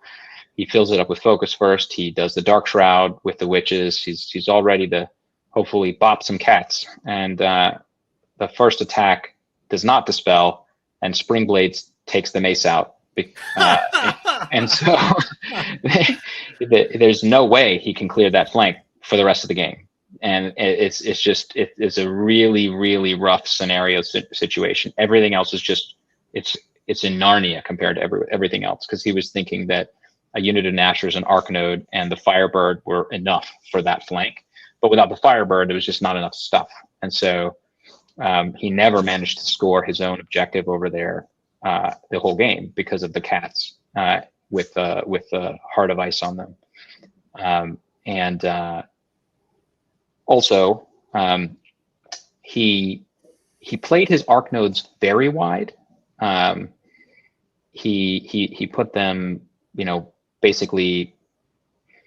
I assume that what was going on is he's imagining I'm going to have Subreth cast spells in the center of the table. The arc nodes are going to go super wide, but that meant on his feet turn, he wasn't able to project Crippling Grasp forward in the center of the table, which meant his charging tyrant did not do as much work as he would have liked. By the end of, I want to say it was turn 4 or 5, he was getting tabled. It was a rough scenario for him attrition wise. And he went so far as to say that he may as well just give up. And I was like, hey man, you don't know what's happening at the other tables. You don't know what strength of schedule is going on. You should score as many points as you can. Definitely the control points matter. So he played out the rest of the game, and he scored some more points, but it was lost attrition to scenario at that point. There was a very cool thing that was happening in that game, because I know a lot of the action in sort of your emotional memory was over on that right hand flank. Yeah. On the left hand flank, I was walking by and I saw one of the coolest things I ever saw, which is Lanissa, and one of the cats is all the way over on the Cav side, and there's the other one of the cats just sitting a million miles away from the caster, just like modestly going like, I apply chiller, I kill this one guy, and I drag below to over here. Oh I'm my not gosh. doing anything ambitious other than just making sure everybody hits and being 14-16 over here. Those models are just so good. They don't need to hit hard. Sometimes they can if you've got mortality and kiss of Lilith, but just giving everything like specifically where you need. If it's defense 13, no, it's defense 11. That's such a huge difference. Yeah. And drag below is busted. That is so good when the model you're doing it on is going to use it to contest, score, or jam, because you kill the thing you need to kill, and then you put yourself in the most annoying position you can think of. And it's so great. I even messed it up in that. I could have scored another point in that game because I mispositioned one of the cats, but because Mat 6 with Chiller and 2 attacks, they usually don't even need to boost to kill stuff. It turns out they can just be solos, and they're actually pretty awesome. They are, and speed 7 and then also drag below means that they don't need Fury to move a really long way. And so I'm a huge fan of those things. No, I just saw that and I'm like, I never considered playing them this way, but like that 100% works. Yeah, and it's I usually will put Lanissa right in the center of the table, and I'll just move the cats where I'm going to need Chiller, or use them to start a peace trade. It's so common, and this is going to come up in my next game, but it happened in this game as well, where an opponent will start a plan thinking, okay, I know exactly what I need to do as soon as I remove this cat. And then they start with their most long shot unjamming plans to kill the cat. And then they move up the ladder until they eventually get to quality attacks that have a legitimate chance of killing it. And oftentimes their turn is over after that point. Like the cat always dies, but they unjammed, but they successfully unjammed no one who has activations left. Exactly. You know, they are not killed by support models. They are not killed by light warjacks. They are not killed by super solos. It takes a heavier warcaster to kill those things 9 times out of 10, and that's a great trade. That's worth it. Yeah, and it can be like when you're running Soulless and like some other stuff on that flank, like it can just be like one thing slightly too many to deal with. Yeah, I think that's well said. That's exactly right. Yeah, that was a good game, and it also I think exposed one of the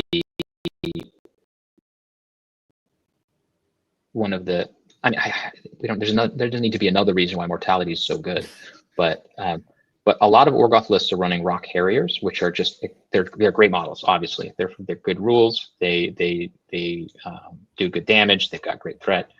But once you apply mortality to them, they're already dead. They have such victim stats, it's hilarious. And so it's one of the Moraine experiences, handing out mortality like Oprah, giving away gifts under your seat, and being able to mortality a unit of those Rock Harriers, and then have my Soulless Hunters or my Mage Hunter Commander randomly go in and kill 2 Rock Harriers, because once you're mortality, you're already dead. So, so yeah, that was a Fist fun of the game. North Star special.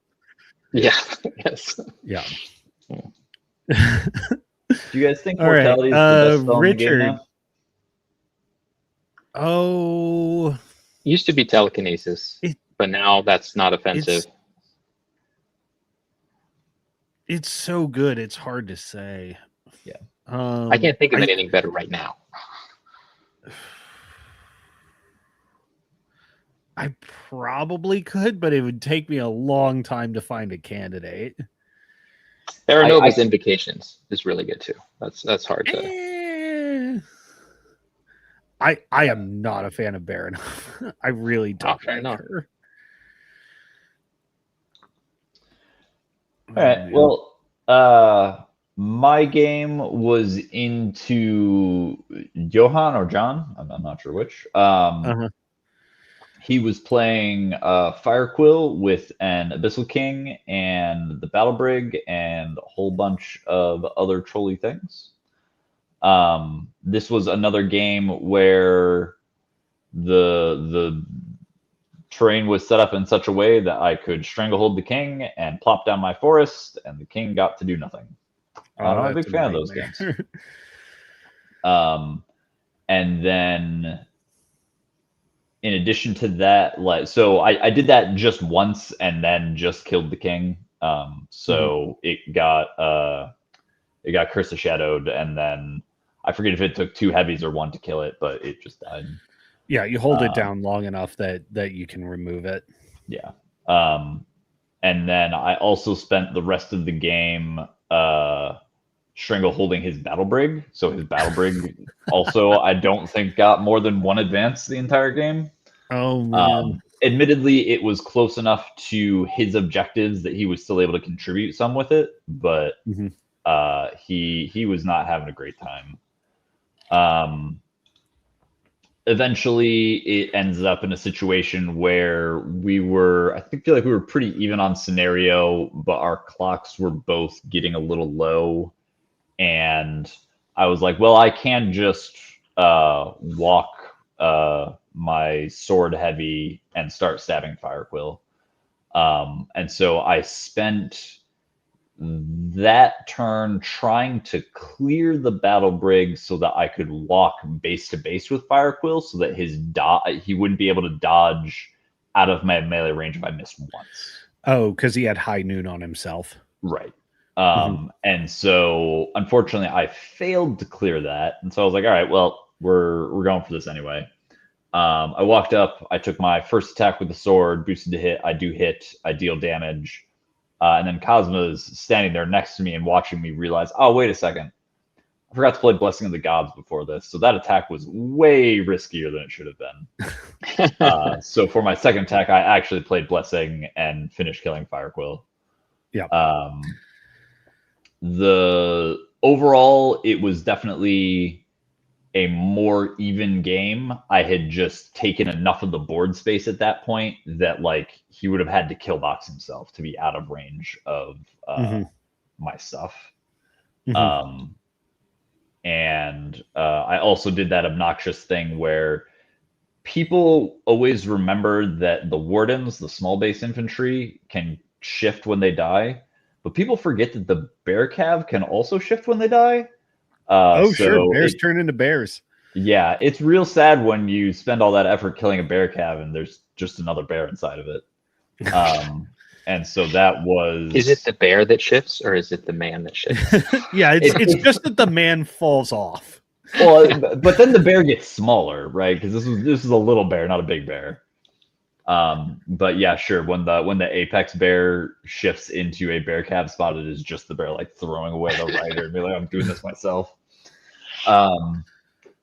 Yeah, so there was at least one point where he was like, oh, I'm gonna be able to start scoring up on points real good here. Oh no, wait, there's another bear there. Never mind. Yeah, so that was my round 3. It's interesting to juxtapose the game you had, which I mean I think your models probably got lit up a little bit more than I was expecting, given the board state. And okay, the assassination run, I get it's not terrible odds and it's kind of inevitable. But it's interesting for me to juxtapose that against the game I had against Rusty the week before, which was also Firequill Reznikova, and I'm like, the inevitability felt so on my side in that game against Rusty, and I'm just thinking over what you were able to do to his king, wow, a lot of these Reznikova matchups really are down to terrain and really who they favor. Absolutely. And that was as captain, that was something that I actually was paying a lot of attention to. It's I looked at all the tables. I was like, is there an auto win table for me? Because if there is, I'm going to put myself on it. Truthfully, there wasn't, but it was also, there weren't any tables that I couldn't at least take advantage on. Yeah. I have noticed in all your rounds so far is well, the terrain was like this, so I just got to kick my opponent in the nuts for free. It's true. The combination of Tree Walker and Stranglehold is really brutal. It just, and how many stores aren't gonna put a forest on their table at all, right? And so at that point, it's like, well, if there's a forest on the table, I take the side that gives me the advantage to play with it. Which honestly is kind of frustrating for me as a person that, you know, runs an event and I have to build 16 tables. The first event after Umbre, I was like, I have to go around the store and find all of the houses in the store because our Umbre player will just run over a board that is 2 forests in a house, right? It needs to be 2 houses in a forest. So something to think about if you're building tables for people is how do you handle this Umbre situation? Because Bowden with Bird's Eye does basically the same thing. Yep. Bird's Eye is a more common ability than it used to be. Freaking Kithgard picking up the ability to say forests are clouds, and I'm running a light with a momentum gun that ignores forests and clouds. Like, it's getting challenging to build compelling boards. Yeah, because there's just so much terrain ignore now. Yeah. Well, speaking of boards with no forests, that's where I wound up against Jake. So we had Firequill versus Bodan. The defining I mean, I think there was a forest somewhere in there. There were like some clouds and stuff, but Bodan has Bird's Eye, and I have a True Sight feat. The most important terrain features were there were 2 houses real close to the center that just created like a big fat killing ground on one side of the board. And on the other side of the board, I placed my king playing peekaboo with a house. Like, ooh, guess what? This side of the board isn't active anymore. Essentially against a bunch of models that couldn't approach him effectively. Right. So I pitch all my models up, my frog, my marauder crew, bunch of stuff, just going for the gap between those 2 houses, which is where Jake has also pitched up sort of the center of his army. So like Bear Cav and Lord of the Hunt and a bunch of other things. I do duck and cover. I do a bunch of layered defensive mechanisms to where like he kind of comes into my marauder crew and frog and like sort of tries to jam it. And I'm able to use like Black Penny and a bunch of other things to say like, surprise, the marauder crew is basically fine and totally unengaged. So all of your jamming operations that you sent in don't matter. Also, we're going to kill Lord of the Hunt and like rip the heart out of a lot of the center of your army. So I essentially like was able to set up an effective killing ground in between these 2 houses and punched it out. And I'm like very carefully, it's trench warfare. I've got my caster sitting in the trench. I'm very carefully measuring out. Yeah, I'm outside that Bodan range. Now I'm going to walk my spirit shamans and score your cash. Oh crap. You can now charge the spirit shamans and bird my caster. Bit. So, but it's not easy because Bodan only insights up to Rat 8 and Firequill is defense 19 inside that trench. So he goes for the charge, lands both his attacks to kill the 2 spirit shamans that he's engaging. And then, because he needs to kill both of them with his initials to bird out. If he doesn't kill both of them, the assassination runs off the table. Yeah. And then he needs to hit a 50-50 to land the bird on Firequill. If he misses, Firequill takes a momentum Fortune Hunter reciprocate. Man, my camera's really lagging. Did you guys get that? Yeah. It caught up. You're all right. All right. Yeah. So if he misses the 50-50, Firequill reciprocates. He hits the 50-50, gets on Firequill, and then I think he had 4 or 5 attacks. I'm sitting on, I think, 2 or 3 transfers. is essentially he misses one attack, and that's enough for me to live. That's close. That sounds close. and then he starts like putting primevals in crazy places to geomancy earth spikes at me. Were you still engaged at that point? I was still engaged. I was in earth spikes doesn't care about the trench, but I do get blast resist. Right. So I lived through the earth spikes, and then Jake lost on scenario because he went all in on this plan. Yeah. I mean, but to be fair, like I did rip the heart out of his army, and like he's got a flank against a king that doesn't matter, and then he's got no models left in the center. So It was the play. Yeah. So that was our second 3-0. Our second 3-0, and us clearing the pair down and dragging out the tournament. What hurts? Good job. We have like chosen 4 dishonorably rounds. to go for the win. Yep. So just a quick aside, the worst one of those I ever had. There was a place we used to play up at in Vacaville, like an hour north of the bay ish, like 45 minutes, and like 45 minutes south of Sacramento. So this was where like Sacramento and the bay used to go to meet. And you had 2 at the time large metas that were meeting there. We'd consistently get 20 something to 30 something players at these like Saturday steamrollers out in Vacaville. And at the time, the Bay Area meta had a player who was an inveterate clock pauser, and also all his games always went to time. So like we were running 2.5-hour rounds, and didn't matter if the tournament started at 9 a.m. Steve's rounds always went 2.5 hours. I have the indecency to win the pair down in round 4 to push to around 5. I win this pair down at 11 at night. Yikes.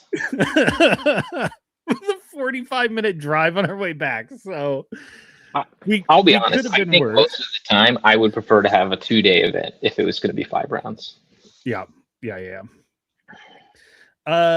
Because at 5 rounds you are getting to battle of attrition stage. It's not a question of like, oh, what if my opponent makes a major mistake? It's like, who's going to make less catastrophic blunders? Right. Yes. I mean, there's something to be said for it. I still enjoy War Machine as an endurance sport, but like, I felt exhausted after this day. So our last round. Thanks, Jay Beatnik.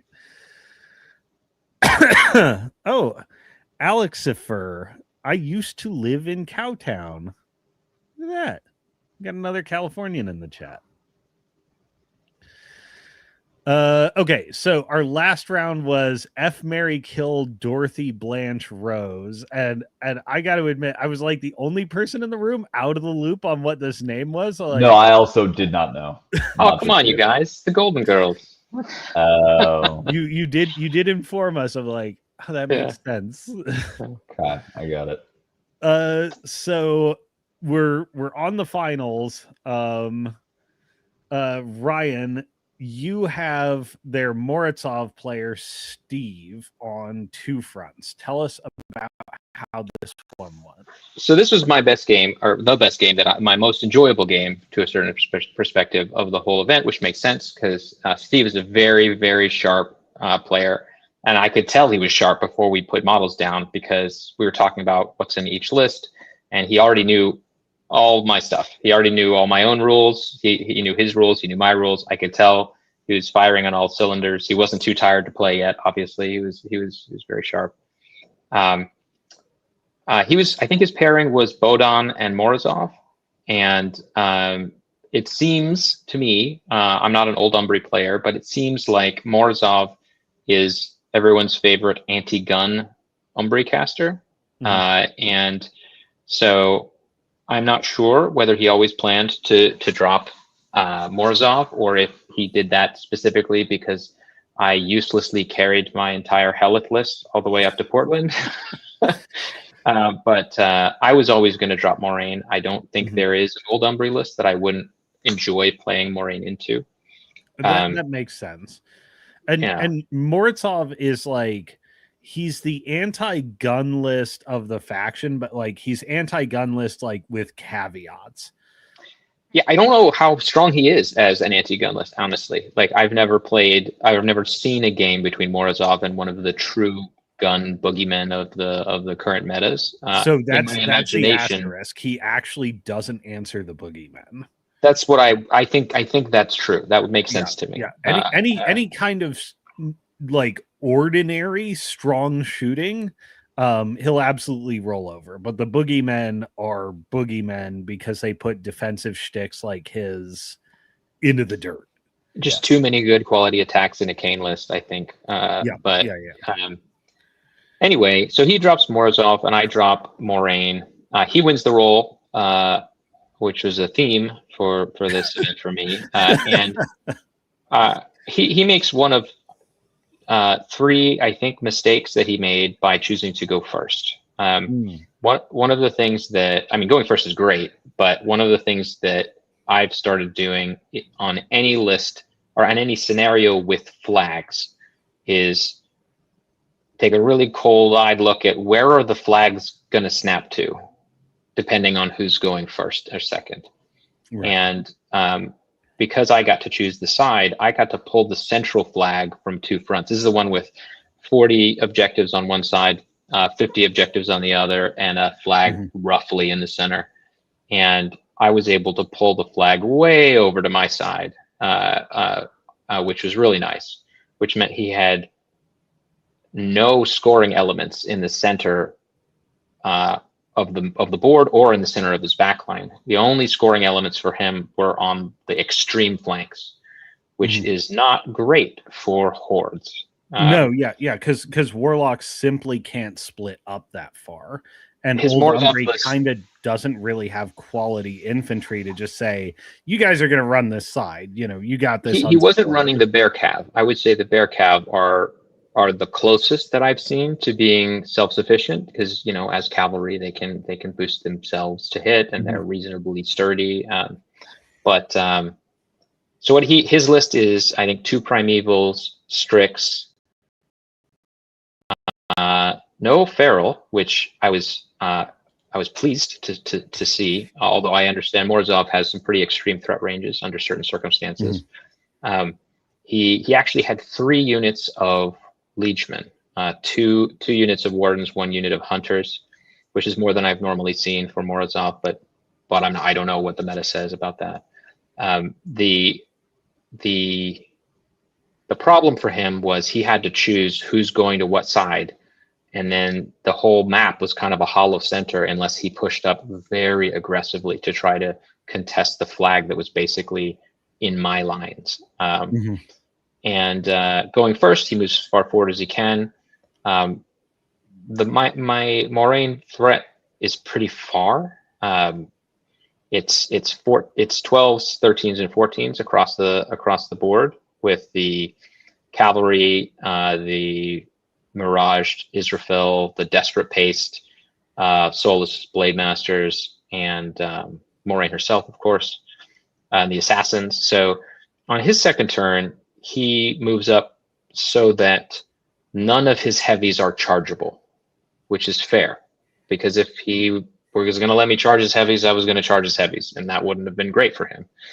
But the whole thing with Morozov, again, I'm not an Old Umbry player, but my understanding is you put your garbage troops out there, you know they're going to get killed, and then you get your Righteous Vengeance move or whatever it is, and you thus threat very far.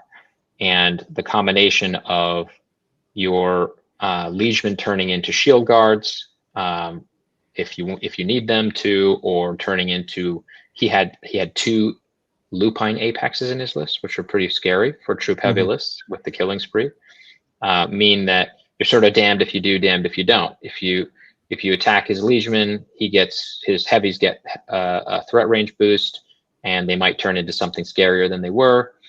or if you don't attack his liegemen, he'll feat and turn him into lupine apexes anyway. I think that I don't know what I would have done if I was him from a force deployment perspective. What he decided to do was send the 2 primevals over towards the 50 millimeter side, with one of them on the extreme flank contesting his own 50 millimeter, and the other one more centrally but tending in that direction, and with the 2 units of wardens, and then Strix and the unit of hunters over to the unit scoring side of 2 fronts. But he put the units in charge range, and so I charged them. I was like, all right, you're going to give me these models. I'm going to take them. And I think that this is where what do you want from me? I'm a banana Yeah, slug. exactly. Stimulus response, models in charge range. I charge them. This is a tough puzzle for him. It's a tough puzzle for me from a certain perspective, because I have lots of different. Because you have to do value calculations, but the value was there, so you're like, well, the bait's good enough. We're biting. The thing is, the value was not there, because the only things I could kill were the liegemen, and so almost anything I sent in there, not counting the Solus, wasn't going to get value back. And I think he did that math, and what he didn't figure out was something we were both going to figure out on the top of 3. He needed to be very careful about which models to turn into shifters as his liegemen died, because I throw Israfil in there to a unit and he makes a bunch of chain attacks, and you have to decide, well, all right, well, which guys that Israfil kills are you going to turn into which shifter? And I don't have a lot of guns, so he throws the lupine or the Ursine ones in there without too much worry. Israfil's done. He's killed like 3 liegemen and 2 shifters, something like that. He's standing in a crowd of other wardens and some already shifted guys. I walk up the Soulless Blade Masters, and they just kill all those guys with flank. So then he's thinking, maybe I shifted too many of them because they were always going to die anyway. What was the point of that? I charged Moraine in to the other unit of wardens, and she again starts handing out mortality to individual shifted that come in after she kills the wardens. And then on the extreme flank, the Heart of Ice cavalry charges into the hunters and kills all of them, and repositions back to the scenario elements. So I think that, I don't know how to do this properly, but I think he struggled to choose which models to turn into shifted to the most effective options that he had. The end of my turn, I Spirit Door Moraine back to Dices, and then I Spirit Door Israfil back to Moraine, and both of them are in Narnia. There's no way to get to them. And I go up 5-0 on scenario, and I've taken 32 minutes. I'm sitting at 18 minutes left on my clock, and I sit down and I'm like, I have just lost this game. There's no way that I should be at 18 minutes after taking 2 turns. This is a tragedy brought on by exhaustion, and I'm not even looking at the board anymore. And Steve takes like 10 minutes without moving any models or really saying anything. And then he's like, I think I lose, because based on the way the terrain was, based on the fact that he had 0 units left except for a single warden who was on the cohort scoring side of the board, he had no ability to score units. He had no ability to score the flag, which was on my side of the board. He had no ability to score my 50. He struggled over the course of his turn to clear the assassins and Valus and her revenge ghost from his close 50. And at the end of his turn, he only manages to contest everything and score a single scenario point, and I don't have to move any more models, and I win the game. And so I think that the problem with that Morozov list is that if you're going to play it on such a wide scenario, I think you have to have a true merc. You can't send Strix to fight cavalry 20 inches from your caster, because you'll never see him again. He'll never matter otherwise, particularly when you can't even score elements over there with him. So he tries on his turn to figure out a way to get to Moraine, who's, 12.1 inches off the back line, and he just can't do it, even with the high threat ranges. And the reason he can't do it, because I definitely gave him vengeance on every single one of his heavies and his caster, is I jammed him with those defense 14 cats. And it got to the point where if I jam you with the Soulless, you can revenge, you can vengeance into it and kill it and clear a lane, or you can bring your Animist up, or you could maybe the Dark Sister can make an attack and unjam you, but there's no way to clear that cat without making a bunch of attacks into it that are high quality. And so his otherwise long threat ranges they lost 3 inches because he couldn't move forward on his vengeance move, and then he had to use something quality to get rid of the War Beast. So it ended up feeling like emotional roller coaster for me, because it was super fun on my turn, and then I looked at my clock and I'm like, oh, I definitely lose. And then as I slowly actually pay attention to what's going on the board, I realized, oh wait, no, I think I win. It was good. It was a fun game. And Steve is definitely a very strong player. So I'm lucky I didn't accidentally give him the ability to, make 2 attacks with Strix and shift, however many inches he gets to shift into Moraine. That just wasn't there. Well, it's interesting, going in is one of the fundamental dynamics of Two Fronts is that player 1 and player 2 have very, very different modalities of play that they have to go for, especially if the flag selection is, advantageous in the way that you want. In that player 2 is mostly interested in traversing east to west across their own territory covered by their own flag. That's most of the direction of travel they're interested in. And player 1 is and the further back for them, the better. The easier that trip is for them to make. It's very easy for them to do cross-board support while remaining attrition relevant. Player 1's axis of play is essentially entirely north-south. If you are going to get a scenario when essentially the line of engagement, ideally you want it to be in your opponent's flag, disrupting their direction of travel, and meaning that the 40s and the 50s are well behind the lines and you can figure it out after the fact. I think choosing to go for the hard engage, even, when the points aren't there, on an attrition level, just to say, nah, this battle is not happening far enough up the board for you to continue to play. That's a big deal. Yeah. And I think it's hard to decide to give your opponent models to kill for position, particularly when you're playing a hordes list with 3 heavy hitters. And how do you give up a third of the do work models in your list for position? That's tough. And so I played the Moraine into Morozov 3 times now, so not a tremendous amount, but everyone gives up the liegemen because they're meant to die, obviously. So I think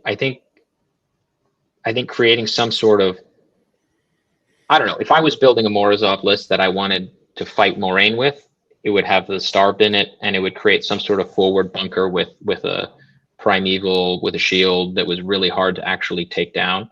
But I didn't make any attacks on his heavies that whole game, and because he didn't make me. I think that if you're going to put the models on the table and you're going to pay for their defensive stats, you have to get some value out of them. Otherwise, it's not worth it. So. The other Heroic Play wants to know, do you put Valus with the assassins to keep them alive? Valus is one of those things that I've heard on this program Cosma talk about as a time bandit. It's particularly when scenarios are wide, you're relying on high quality attacks to remove hard to kill models, and so Valus will often be like, when in my judgment you do not have enough remaining attacks to clear that objective if I don't let you kill this one Mage Hunter Assassin, or if I don't let you kill this one specific Soulless, then what'll end up happening is usually my opponent does figure out a way to do it, but their whole plan is off the rails at that point. And they're like, oh, well, I was planning on that guy being super dead. Now I have to spend another 3 minutes figuring out how to get that guy to be dead. So there's that. I also bring Valus for Grim Returns on random gunshots into either the cavalry or the assassins. It's my favorite model to run to contest with Valus. Like, it's so annoying. Imagine you are a reach 1 heavy with unlimited attacks. You cannot score an objective with Valus standing there, because she can spawn her Rage Ghost out of your melee range. And so because in your brain it goes like, oh, it's like Alice from Crucible Guard, like she dies and then she transforms. Like that ghost gets spit out a million bazillion miles away. And so it's a real problem for opponents. Even though she usually dies and then her Revenger Ghost usually also dies, it ends up just costing my opponents so much quality time and attacks to remove that even though she doesn't make any attacks, she ends up being worth her points every time. Also, this has only happened to me once now, but sometimes I won't understand something about an opponent's list and they get some good shots at Lanissa. And that can't be allowed because I need those cats. And so Valus, while she can't protect Moraine, she can protect Lanissa. So I can play Lanissa a little bit more aggressively. That's definitely helpful. I don't wager making that 18-point investment without also double dipping for Threads of Life. Yeah, I feel the same way. Yeah. All right. We're a little over time, but I think we want to keep going because we're pretty close. Before we do, Jared sends his thanks to you, Richard. Oh, there we go. These sweet mugs from the Stumptown Showdown. We got the first place ones. Yeah. They are incredibly Those are sweet. pretty cool. I had to figure out how to, because my army transport solution didn't get any better this year. Like, I'm still a little bit short of having everything sit in one bag. So I have my my battle foam army bag, and then I have a battle foam box in which my king is living, surrounded by all my clothing, and that's all the space I have. And I'm like, how in the name of God am I getting this mug back home? Right. Literally no space. Richard, tell us about your round 3, your only Yana game against screen names Massive Rocks. Yeah. So he was playing Rassic. And I had hit the Legion scenario or the Chimera scenario. Yeah, and I had been struggling against Chimera. Specifically, the Incarnate Knights both bait me and tilt me. Because they won't die. And like, I know objectively that they don't actually do anything. Right? They're dudes with a mediocre single attack. They'll kill some infantry. If I let them get a charge, they'll kill a heavy, maybe. But like, they're not actually a threat. They are purely a tar pit. And I got tar pit by them, and that's basically the story of this game. Similar to Ryan's table, my opponent was able to pull the flag basically back to like 6 inches out of his deployment zone, if I remember correctly. So that flag was pretty much out of play for me. To my left side, he kind of like Ryan said, he gave me something to charge. Unfortunately, it was the Incarnate Knights, and the thing I could charge with was one of my heavies, who I basically just end up throwing away for that trade, which is a bad trade. And like, I distinctly remember at the start of the turn looking at it and being like, Richard, don't throw away your heavy just to kill those 2 knights. I know you hate them, but don't do it. And I did it anyway. And then the intrusive thoughts won. Yeah, my right side, I had a really big building just outside of my deployment zone, and Yana only has a 12-inch control, so like I couldn't keep my feral in control and get around that building to score the 50 on that side. So you two ran into hordes problems. Yes, and so basically he tar pits me on both sides with the Incarnate Knights, and I am reasonably winning the center aside from the fact that I just completely threw away that heavy on the left side. But I just never chew through the Incarnate Knights, and both units survived basically the entire game. And the way he's able to position it is basically he contests everything, I contest everything back, but his tar pit dudes survive my turn, so I don't get to score any points against him. And so he is just able to slowly attrition me out while slowly going up on scenario.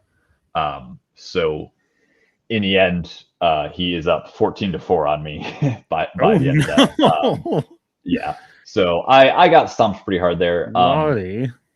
And this is kind of the story of all of my games into Chimera lately, where those Incarnate Knights are so good at tar pitting, and my tendency as a player is to be willing to give up the small scenario, to go down on scenario early to get the better counterpunch, right? Mm-hmm. Except with my Umbre list so far, my counterpunch never clears the Incarnate Knights, which are sitting on the scenario pieces that I needed to not lose the game.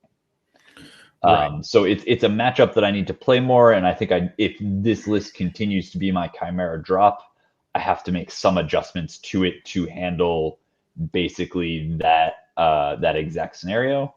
Right. But it's something I need to iterate on more, which is difficult when I don't have a Chimera player at our weeknights. Sure. So I gotta keep thinking on that. I mean, I think you're talking to something that's like really fundamental in a lot of aspects, one of which is, okay, again, the hordes problem, like actually your control area can't be everywhere. And that really does come with a lot of attendant dangers and so on and so forth. The other is sort of a weakness in Old Umbre that, like, I can spot it every now and again in some Shadow Flame armies, but it's, I think, actually becoming increasingly pronounced in Old Umbre, which is to deal with tough, time-wasting dickheads like Incarnate Knights. Old Umbre often doesn't have the quality activations to spare because so much of it is concentrated in your battle group.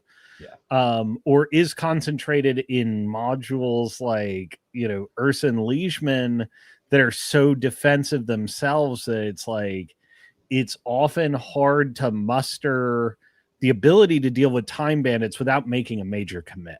Yeah. I think it actually might have been this game as well, where like you send in the SKS character unit and like they and the Incarnate Knights just slap each other for 4 rounds and no one dies. Right. Yeah. I mean, just waste their time right back. Yeah.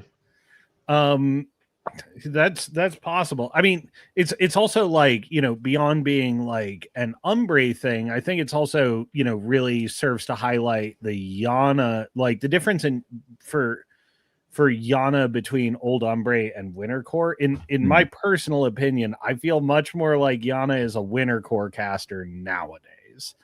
One is the ability for Warjacks to essentially operate more or less independently outside of her control area, especially in that they're comfortable leaving when they're going lightning fast.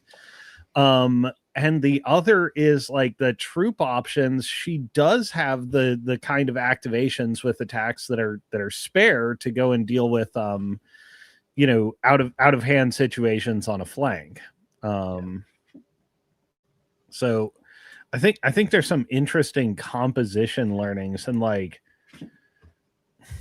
this I'm going to admit, like, these meditations aren't fully formed. This is more at the level of intuition for me, like that I'm starting to see something, which may be a persistent fault in the faction that nobody's talking about, but I don't have it fully articulated yet. Yeah, I have found generally that going wide is difficult. And that's part of why I also like the Resident Kova list, is if my opponent is going wide and I can identify that, I can just try to lock down those wide going things, right? Because Stranglehold is threat a million in that list. Yeah, they go wide and you respond by henpecking them, and their go wide flanks amount to nothing now. Right. Yeah. I mean, yeah, she may well be like one of the canonical pairs just for that reason alone, because she responds to a faction weakness. I don't really see Old Umbre lists with Super Juniors. And is there a reason for that? I think part of it is that very few of our casters support them in any way, right? Like Curse of Shadows is basically the only debuff we can put out that a true merc would benefit from. And especially when I was playing Dusk, I always liked the fact that we had like 15 debuffs to choose from that would make Pig or Invictus much better, right?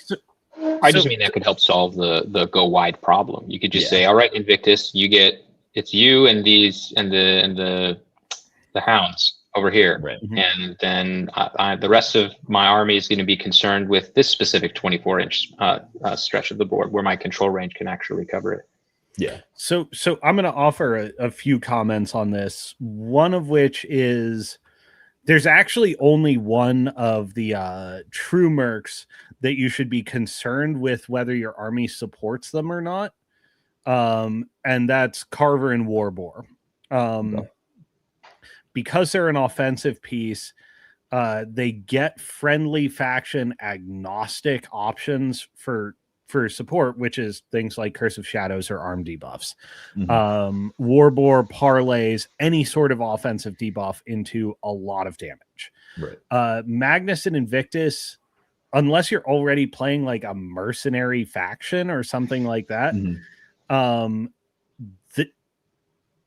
of the support that you can give them, they kind of don't need it to be effective. They are the most, just give me 18 inches of board and we'll handle this. Maybe you can throw some other dorks in here, but they're kind of support agnostic. So like you almost don't need to support them, and it's fine if you don't, because they're independently self-sufficient. The last note is Nostilla and Aberration. Unlike all the other true mercs, Nostilla is the major partner, and Aberration is not worth supporting. I've seen a lot of people pour a lot of energy into getting some buffs that Aberration can use, and like, straight up not worth it. This guy is just a big fat speed bump. He exists to waste your opponent's time. Like, why are you trying to support this? He's not offensively good enough. The last comment is, there is a Super Junior that is supportable and dodges a lot of these problems, and it's Vilcool and Razor. Mike Sterling was running an SKS package in his Morozov list. I think earlier this year, the first tournament we streamed featured him a couple of times, and it was quite compelling as an option for an Old Umbre army to, like, specifically a Morozov army, to have an arm that just moved sort of independently. And you can offer the entire package over their stealth if they're even like notionally in Morozov's control area. Yeah, so that was something that I honestly hadn't considered for Yana. I had played him for a while with Resident Kova, and I hated it, but I was trying to be too cute, where I was mostly actually playing because I was like, oh, I've got this sweet forest I can put down. and now I can put down a cloud too, so I can like just gigantic cloud wall the entire board. And it didn't actually play out any better than just playing Resnikova with one forest. Too cute. Too cute. But yeah, you might be right. It's definitely worth considering for Yana. I'm just not sure how much it solves the specific problem of the Incarnate Knights that I'm trying to solve. All right, Victus solves them pretty quick. that's a conversation for another time. Yeah. Oh man. All right. Well, let's wrap this tournament up. So was I the last one done in the last round? Yes, so. You were. Everyone. Oh my god. Yeah. Oh my god. It didn't even occur because I was having a great time in this game, but it didn't even occur to me that it was a tiebreaker for us. So it was me versus my buddy Briggs. He brought a Sabreth Kishtar pair, and Kishtar means I put down Boggity Bomb. Because I'm gonna try and bait your tyrants into shooting at this colossal that they can't kill, and then I'm gonna kill your tyrants for trying. He opted not to play that game, and we played Sabreth versus Boggity Bomb. I think he chose sides, and he put the flag at a fairly large forest back toward his edge. This is a game though where I accomplished the first player goal of Two Fronts, which is put the fight in your opponent's flag territory and then work out scoring the objectives after. So I pushed up. So he was running multiple Axers. He was running Barragers, which actually, like, Brine Bloods hate fighting Barragers. They're Barragers are so bad for Marauder crew. And he was running like Execrators and like Jackals and a bunch of other junk, mostly warriors, and then Azdarak and a Jackal and, you know, some more witches and stuff.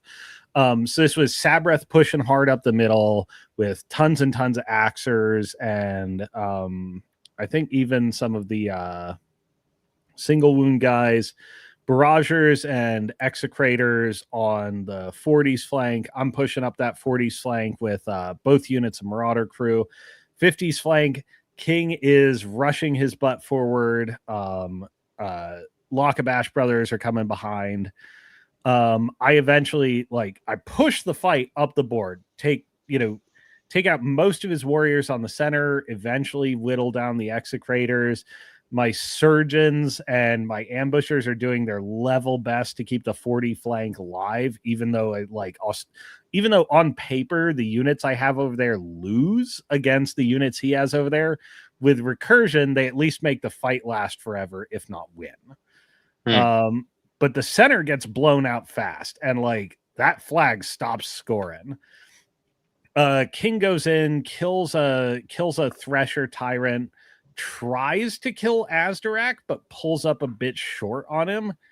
Azdarak then kills the King because Sabreth pops feet and you're crippling grasp. Also, we're gonna silence a death Azdarak and or whatever. I don't even remember if she has a damage buff spell, but we get Dark Shroud going, and Azdarak's you're dead. Kills the King. Lockabash brothers go in and pick up the spare, and then we're dancing back and forth, and we're picking models and scoring points. Boggity Bomb is essentially shifting back and forth to score each 50 individually. At one point, I'm looking at the board and well, Briggs, I think I got you. I think you stood just wrong, and then I fire stepped just wrong to go and assassinate Sabreth. Oh no! so the cloud was blocking my line of sight. I'm I charge you. Is there's a cloud there. I'm I walk over here and score 1 point. Yeah, so we had a big back and forth. I think we ended with combined 7 models left on the table. And I won out on scenario. We had just gone to bottom of 6, and I won on scenario. So I remember while I was sitting there waiting for Steve to tell me that I had won, I I was looking over at your table, just sort of vaguely, like, there's nothing alive over there. There's almost no models on the table of any kind. You know, all of both your armies was around the edge of the table in the obviously I've been killed positioning. Yeah. Yeah, like, how are they still playing? Yeah. Yeah, it was I think if I killed Azdarak on my big blitz turn, that game goes a lot shorter. And I was looking back on it like earlier today, just doing the outline for this episode, like just thinking about that game again. I'm like, man, I really badly missequenced my attacks there to get done what I got done. Would you have gone for Azdarak before the Tyrant? I would have gone for Azdarak before the Tyrant, yeah, because I had backup elements like Lockabash Brothers. I could have just said like, "Oh, goodbye, Tyrant, get wrecked." Yeah, that makes sense. Yeah, but as it was, it became this like really fundamental tactical situation game that was like I didn't notice at all that we were the last game going because it was like just totally engrossing. So great game with Briggs there. Great way to end the weekend. And we go 4-0. Huzzah! I appreciate the carry, guys. It's always nice to not have to do anything in a tournament. So thanks. Just pick tables and keep us out of mirrors, I guess. Done. There you go. But that was for me. It was a long, exhausting day, but you know, for me, because it's been a while since I seen both you guys, and I know it was called Team Richard misses his friends, but for me it was awesome for the three of us to get to reconnect and just spend that weekend kicking ass together. So super great experience. Yeah, I said it at the start for pulling it together. To everybody who sees a team event in the area, it really is a fantastic excuse to get your friends to come in from out of town, and they will because they're fun. Yeah. So I highly recommend it. And next year we're gonna defend our title. Yeah. Yes. Yeah, we are. Absolutely. We might have to find more teammates next year. Are they going to 5? It's possible. They sent out a survey, I think via email to get feedback for next year. So for everyone in the audience, like I said at the top of the show, Stumptown Showdown, this interim event is looking very much to reclaim what the I5 Team Championship was for many years, which is another a big premier event in the Portland area. They're looking at moving it to a bar restaurant next year with a very large venue, adding a singles qualifier, and potentially changing the format to 5-man. So February 2027 is really going to be a date to lock in. You'll have to climb over Richard and his friends if you want first, but it's going to be a great time. Yeah, I just echo what you said earlier. The organizers really did a great job with it. They set us up real well. Mm-hmm. Yeah, for sure. Yeah, phenomenal event. All right, any last remarks before we close out the stream for now? Not for me. Not for me. All right. Well, thank you.